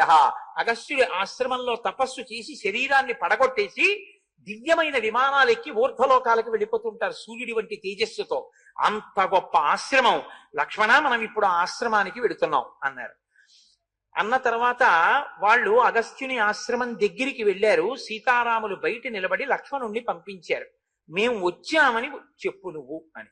లక్ష్మణుడు లోపలికి వెళ్ళి రాముడు సీతాసహితుడై వచ్చాడు, అగస్త్య మహర్షిని చూడగోరుతున్నాడు కాబట్టి ప్రవేశాన్ని అపేక్షిస్తున్నాడు అని అడిగారు. అడిగితే అక్కడ ఉన్నటువంటి శిష్యుడు వెళ్ళి అగస్త్యుడికి చెప్పారు. అగస్త్యుడు అన్నాడు, దిష్ట్యా రామశ్చిరాస్యాద్య ద్రష్టుం మాం సముపాగతః మనసా కాంక్షితం హ్యస్య మయాప్యాగమనం ప్రతి. ఎప్పటి నుంచో నేను రాముడి ఆగమనాన్ని అపేక్షించి చూస్తున్నాను, ఇంకా రాముడు రాలేదేమా అని చూస్తున్నాను. రాముడు వస్తే ఇంకా బయట నిలబెట్టారా? అసలు నన్ను అడగడం ఎందుకు లోపలికి తీసుకురాలేదు, తీసుకురండి అన్నాడు. అనేసరికి సీతారాముల్ని లోపలికి ప్రవేశపెట్టి, అయ్యా రండి, అగస్త్యుల వారు మీకోసమే చూస్తున్నారు అన్నారు. లోపలికి తీసుకెడుతుంటే నాగరాజస్య చ స్థానం అనంతస్య మహాత్మనః స్థానం తథైవ గాయత్ర్య వసూనాం స్థానమేవ చ స్థానం చ పాశహస్తస్య వరుణస్య మహాత్మనః కార్తికేయస్య చ స్థానం ధర్మస్థానం చ పశ్యతి. అక్కడ కార్తికేయుడు, బ్రహ్మ, అగ్ని, విష్ణువు, మహేంద్రుడు, సూర్యుడు, సోముడు, భగుడు, కుబేరుడు, ధాత, వాయువు, నాగరాజు, అనంతుడు, గాయత్రి, ఇటువంటి దేవతలందరికీ వారి వారి స్థానములు ఉన్నాయిట. ఆ దేవతలు వచ్చి అక్కడ కూర్చుని అగస్త్య మహర్షిని ఉపాసన చేస్తారు అని పై దీక్షితులు వారు రాశారు. అక్కడికి వచ్చి దేవతలు అగస్త్యుడిని ఉపాసన చేస్తారు. అంతటి మహానుభావుడు అగస్త్య మహర్షి అంటే. కాబట్టి ఆ స్థానాలన్నింటినీ చూస్తూ రామచంద్రమూర్తి అగస్త్యుని ఆశ్రమంలోకి వెళ్ళారు. తత శిష్యై పరివృతో మునిరప్యభి నిష్పతత్ తం దదర్శాగ్రతో రామో మునీనాం దీప్త తేజసాం. శిష్యులతో కలిసి ఆ అగస్త్య మహర్షి బయటికి వచ్చారు. వచ్చి రామా, నిన్ను చూడాలనే ఉన్నానయా అని అగ్ని తేజస్సుతో, అగ్ని శిఖ ఎలా ఉంటుందో అలా ఉన్నారట. ఏవముక్త్వా మహాబాహు అగస్త్యం సూర్యవర్చసం జగ్రాహ పరమ ప్రీత తస్య పాదౌ పరంతప. ఆ అగస్త్య మహర్షి యొక్క పాదముల దగ్గర రాముడు సీతాలక్ష్మణ సహితుడై నమస్కారం చేశారట. అప్పుడు ఆయన అడుగుతారు అగస్త్య మహర్షి, నాయన ఇంతకాలానికి నువ్వు వచ్చావు, చాలా సంతోషం అని కూర్చోపెట్టి అర్ఘ్యపాద్యాదులు ఇచ్చి నేను అగ్ని కార్యం పూర్తి చేసి వస్తాను అని అగ్ని కార్యం పూర్తి చేసి వచ్చి కూర్చోపెట్టి ఒక ధర్మసూక్ష్యం చెప్తారు. అగ్నిం హుత్వా ప్రదాయార్ఘ్యం అతిథీన్ ప్రతిపూజ్య చ వానప్రస్థేన ధర్మేణ సతేషా భోజనం దదౌ. మొట్టమొదట అగ్ని కార్యాన్ని పూర్తి చేసి అతిథి పూజ చేసి అన్నం పెట్టి ఆదరించాలి. ఇలా ఉన్న ఇటువంటి ధర్మాన్ని ఆశ్రమంలో పాటించినటువంటి వాడు పైలోకాల్లో తన మాంసాన్ని తానే తింటాడు, అటువంటి స్థితిని పొందుతాడు. కాబట్టి నాయన రాజా సర్వస్య లోకస్య ధర్మచారీ మహారథ పూజనీయస్య మాన్యస్య భవాన్ ప్రాప్త ప్రియాతిథి. నువ్వు ప్రియమైనటువంటి అతిథివి నాకు ఇవాళ దొరికావు, కూర్చోమ్మని. ఏమముక్త్వా ఫలైర్మూల్యైః పుష్పైరన్యైశ్చ రాఘవం పూజయిత్వా యథా కామం పునరేవ తతో బ్రవీత్. ఆయన ఆ పువ్వులతోటి వాటితోటి రామచంద్రమూర్తిని అతిథి పూజ చేసి, రాముడిగా పూజ చేస్తే నరుడు ఒప్పుకోడు అగస్త్యుడి చేత పూజ అందడానికి. నువ్వు నాకు ప్రీతిపాత్రమైన అతిథివి కాబట్టి అతిథి పూజ చేస్తున్నాను అన్న పేరుతో రాముణ్ణి అర్చించి సంతోషించి ఆయనకి ఒక విచిత్రమైనటువంటి బహుమానం చేశారు. అగస్త్యుడు రామాయణంలో ఒక గొప్ప పాత్ర పోషించాడు. ఆయన అన్నాడు, ఇదం దివ్యం మహచ్చాపం హేమరత్న విభూషితం వైష్ణవం పురుషవ్యాఘ్ర నిర్మితం విశ్వకర్మణ అమోఘ సూర్య సంకాశో బ్రహ్మదత్త శిరోత్తమ దత్తో మహేంద్రేణ తూణీచాక్షయ సాయకో. నాయన, బ్రహ్మగారు ఇచ్చినటువంటి బాణం, శ్రీ మహావిష్ణువు యొక్క చాపం అంటే ధనస్సు, పూర్ణముగా బాణములతో కూడి ఉండేటటువంటి అక్షయ బాణ తూణీరములు, ఇంద్రుడిచ్చినటువంటి ఖడ్గం, ఇది నీకు ఇస్తున్నాను రామా, తీసుకో అని ఇచ్చారు. అంటే రాముడి అవతార ప్రయోజనం నెరవేరడానికి కావలసినటువంటి సంభారములను అగస్త్యుడు సమకూర్చాడు.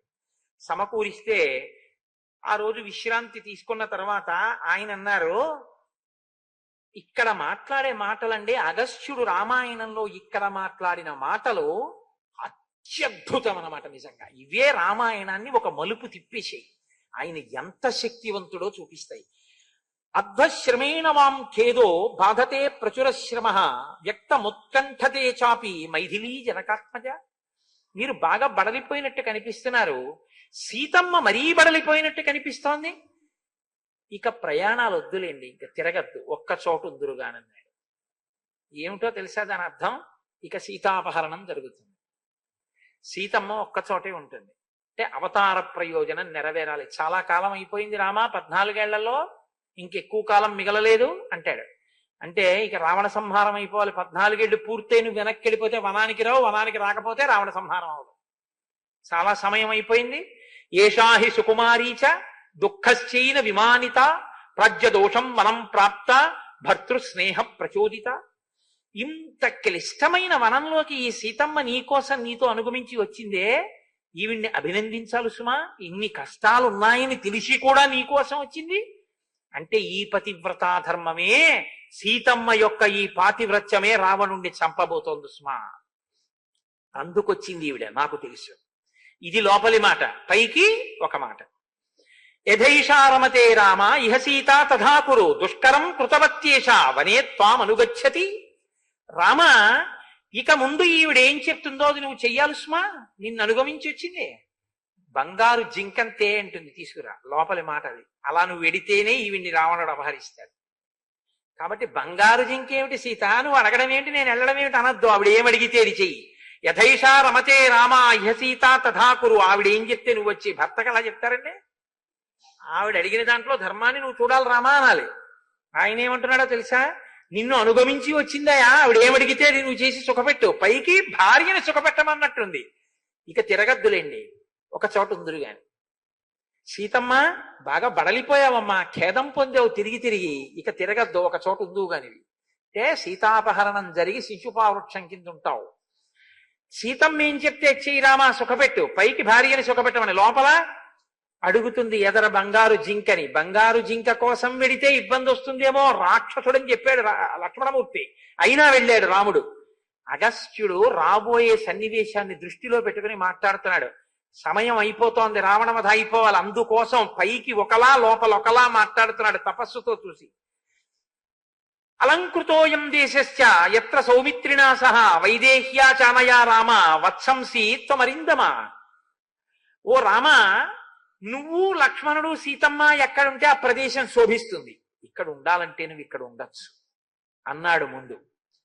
అని రాముడు అన్నాడు, మమ్మల్ని ఎక్కడుంటామంటారో మిగిలిన కాలాన్ని నిర్దేశించండి అన్నాడు. అంటే జాత్వా ముహూర్తం ధర్మాత్మా ధీరో ధీరతరం వచః. కాసేపుట వెంటనే చెప్పలేదు ఎక్కడ ఉండాలి. ఇక్కడ ఉండమన్నాడుగా, అన్నవాడు ఇక్కడ ఉండిపో అనొచ్చుగా, అనలేదుట. కళ్ళు మూసుకుని బాగా ధ్యానం చేశాట. ధీరో ధీరతరం వచః, బాగా తెలివైన మాట చెప్పాట అగస్త్యుడు.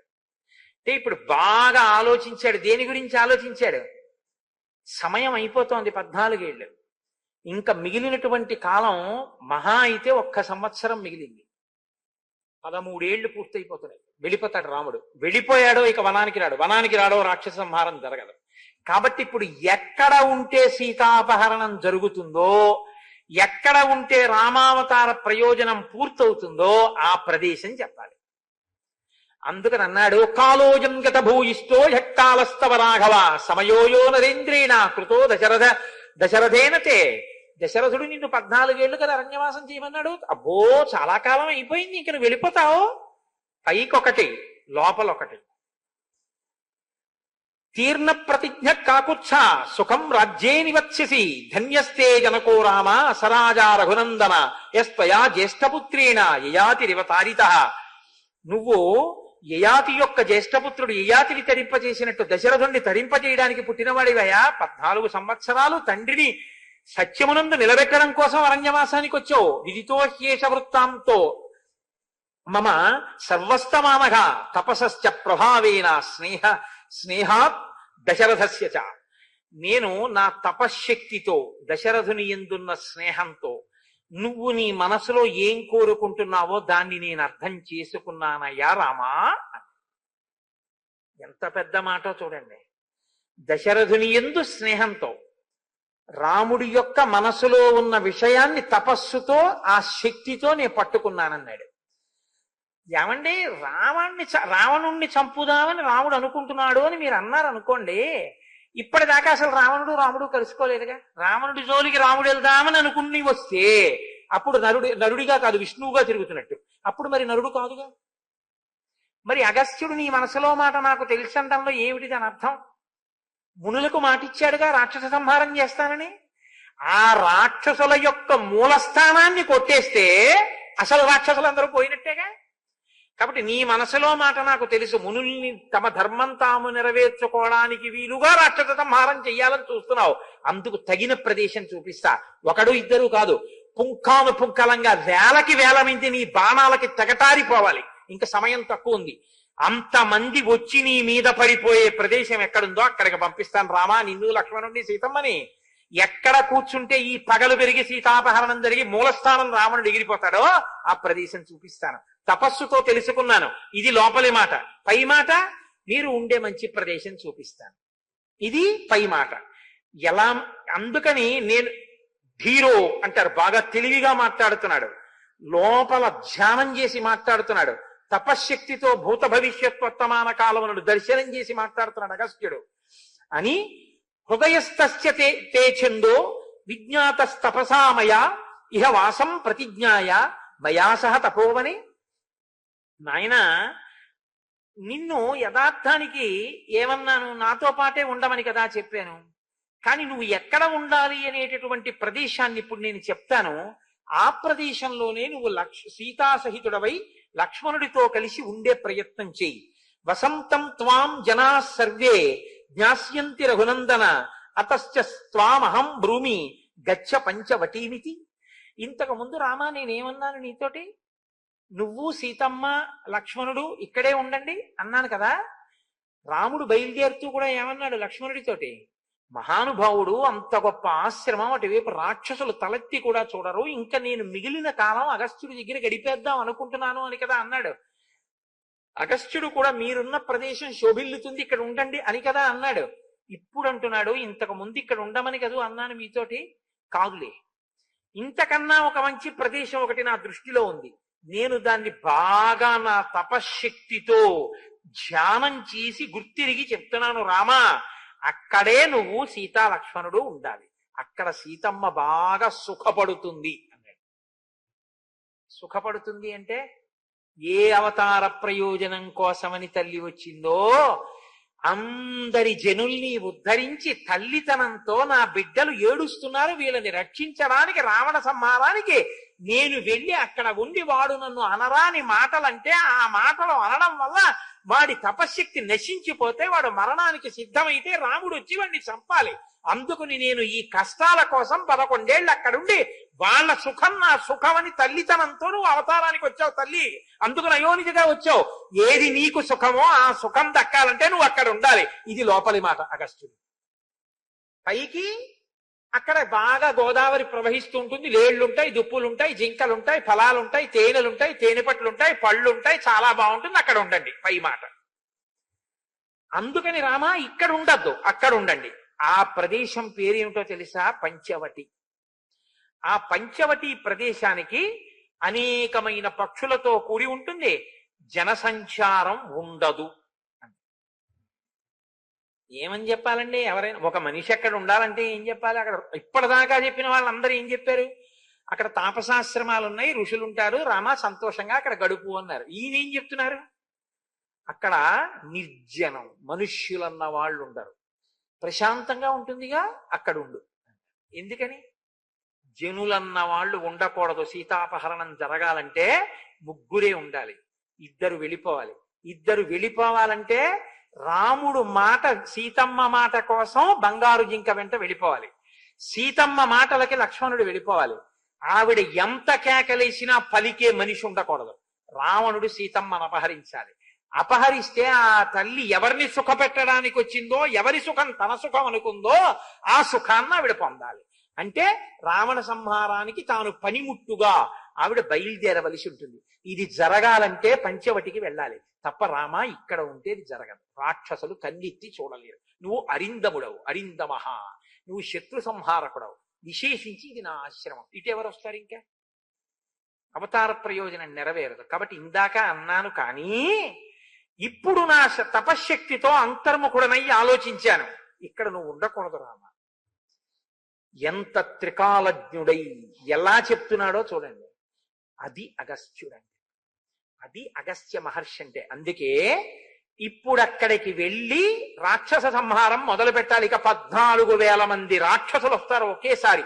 పడగొట్టడానికి కావలసిన ధనస్సు, అక్షయబాణ తూణీరాలు, అటువంటి ఖడ్గం అన్నిటినీ ఇచ్చేశాడు. ఎక్కడుంటే ఇవన్నీ జరుగుతాయో ఆ ప్రదేశం చెప్పేశాడు. ఇప్పుడు అక్కడికి బయలుదేరండి అంటే ఇంకా ఉన్న తక్కువ కాలంలో రామావతార ప్రయోజన సిద్ధిని శాసించిన వాడు అగస్త్య మహర్షి. రామాయణంలో ఇన్ని చేతులు ఒక్కొక్క చెయ్యి పట్టుకుంటూ చిట్ట చివరికి అందరూ అగస్త్యుడి దగ్గరికి ఎందుకు పంపించారంటే ఆ మహర్షే అవతార ప్రయోజనానికి కావలసినటువంటి ప్రదేశాన్ని నిర్ణయం చేశారు. ఆ శ్లోకాలు మీరు చదివి అనుభవించాలి. పైకి ఒకలా ఉంటుంది, లోపల అర్థం ఒకలా ఉంటుంది. అలా మాట్లాడతాడు మహానుభావుడు. ఇటు నరుడిగా రామావతార నరుడి యొక్క స్థితి చెడకూడదు. లోపల తను దర్శనం చెయ్యాలనుకున్నటువంటి ఆ రామ దర్శనం ఇదవ్వకూడదు. వచ్చినటువంటి రాముణ్ణి పూజ చేయకుండా ఉండకూడదు. అలాగని రాముడికి అగస్త్యుడు పూజ చేసినట్టు కనపడకూడదు. అందుకని విశేషమైనటువంటి అతిథివి కాబట్టి అతిథి పూజ చేశాను అంటే. ఇంత గొప్పగా అగస్త్యుడు నిర్వహించినటువంటి ఈ వాగ్యజ్ఞంతో, అటువంటి అందమైన మాటలతో ఇవాల్టి కార్యక్రమాన్ని పూర్తి చేద్దాం. రేపటి రోజున సీతారామ లక్ష్మణులు పంచవటికి బయలుదేరుతారు. అది ఎలా ఉంటుందో, మధ్యలో జటాయు ఎలా వస్తాడో, ఎలా కలుస్తాడో, అక్కడ పర్ణశాల ఎలా కట్టుకుంటారో, ఇక రామ కథ ఎలా ఊర్జితం, ఎలా పట్టు బిగుస్తుందో మీరు చక్కగా విని మనందరం సంతోషిద్దాం.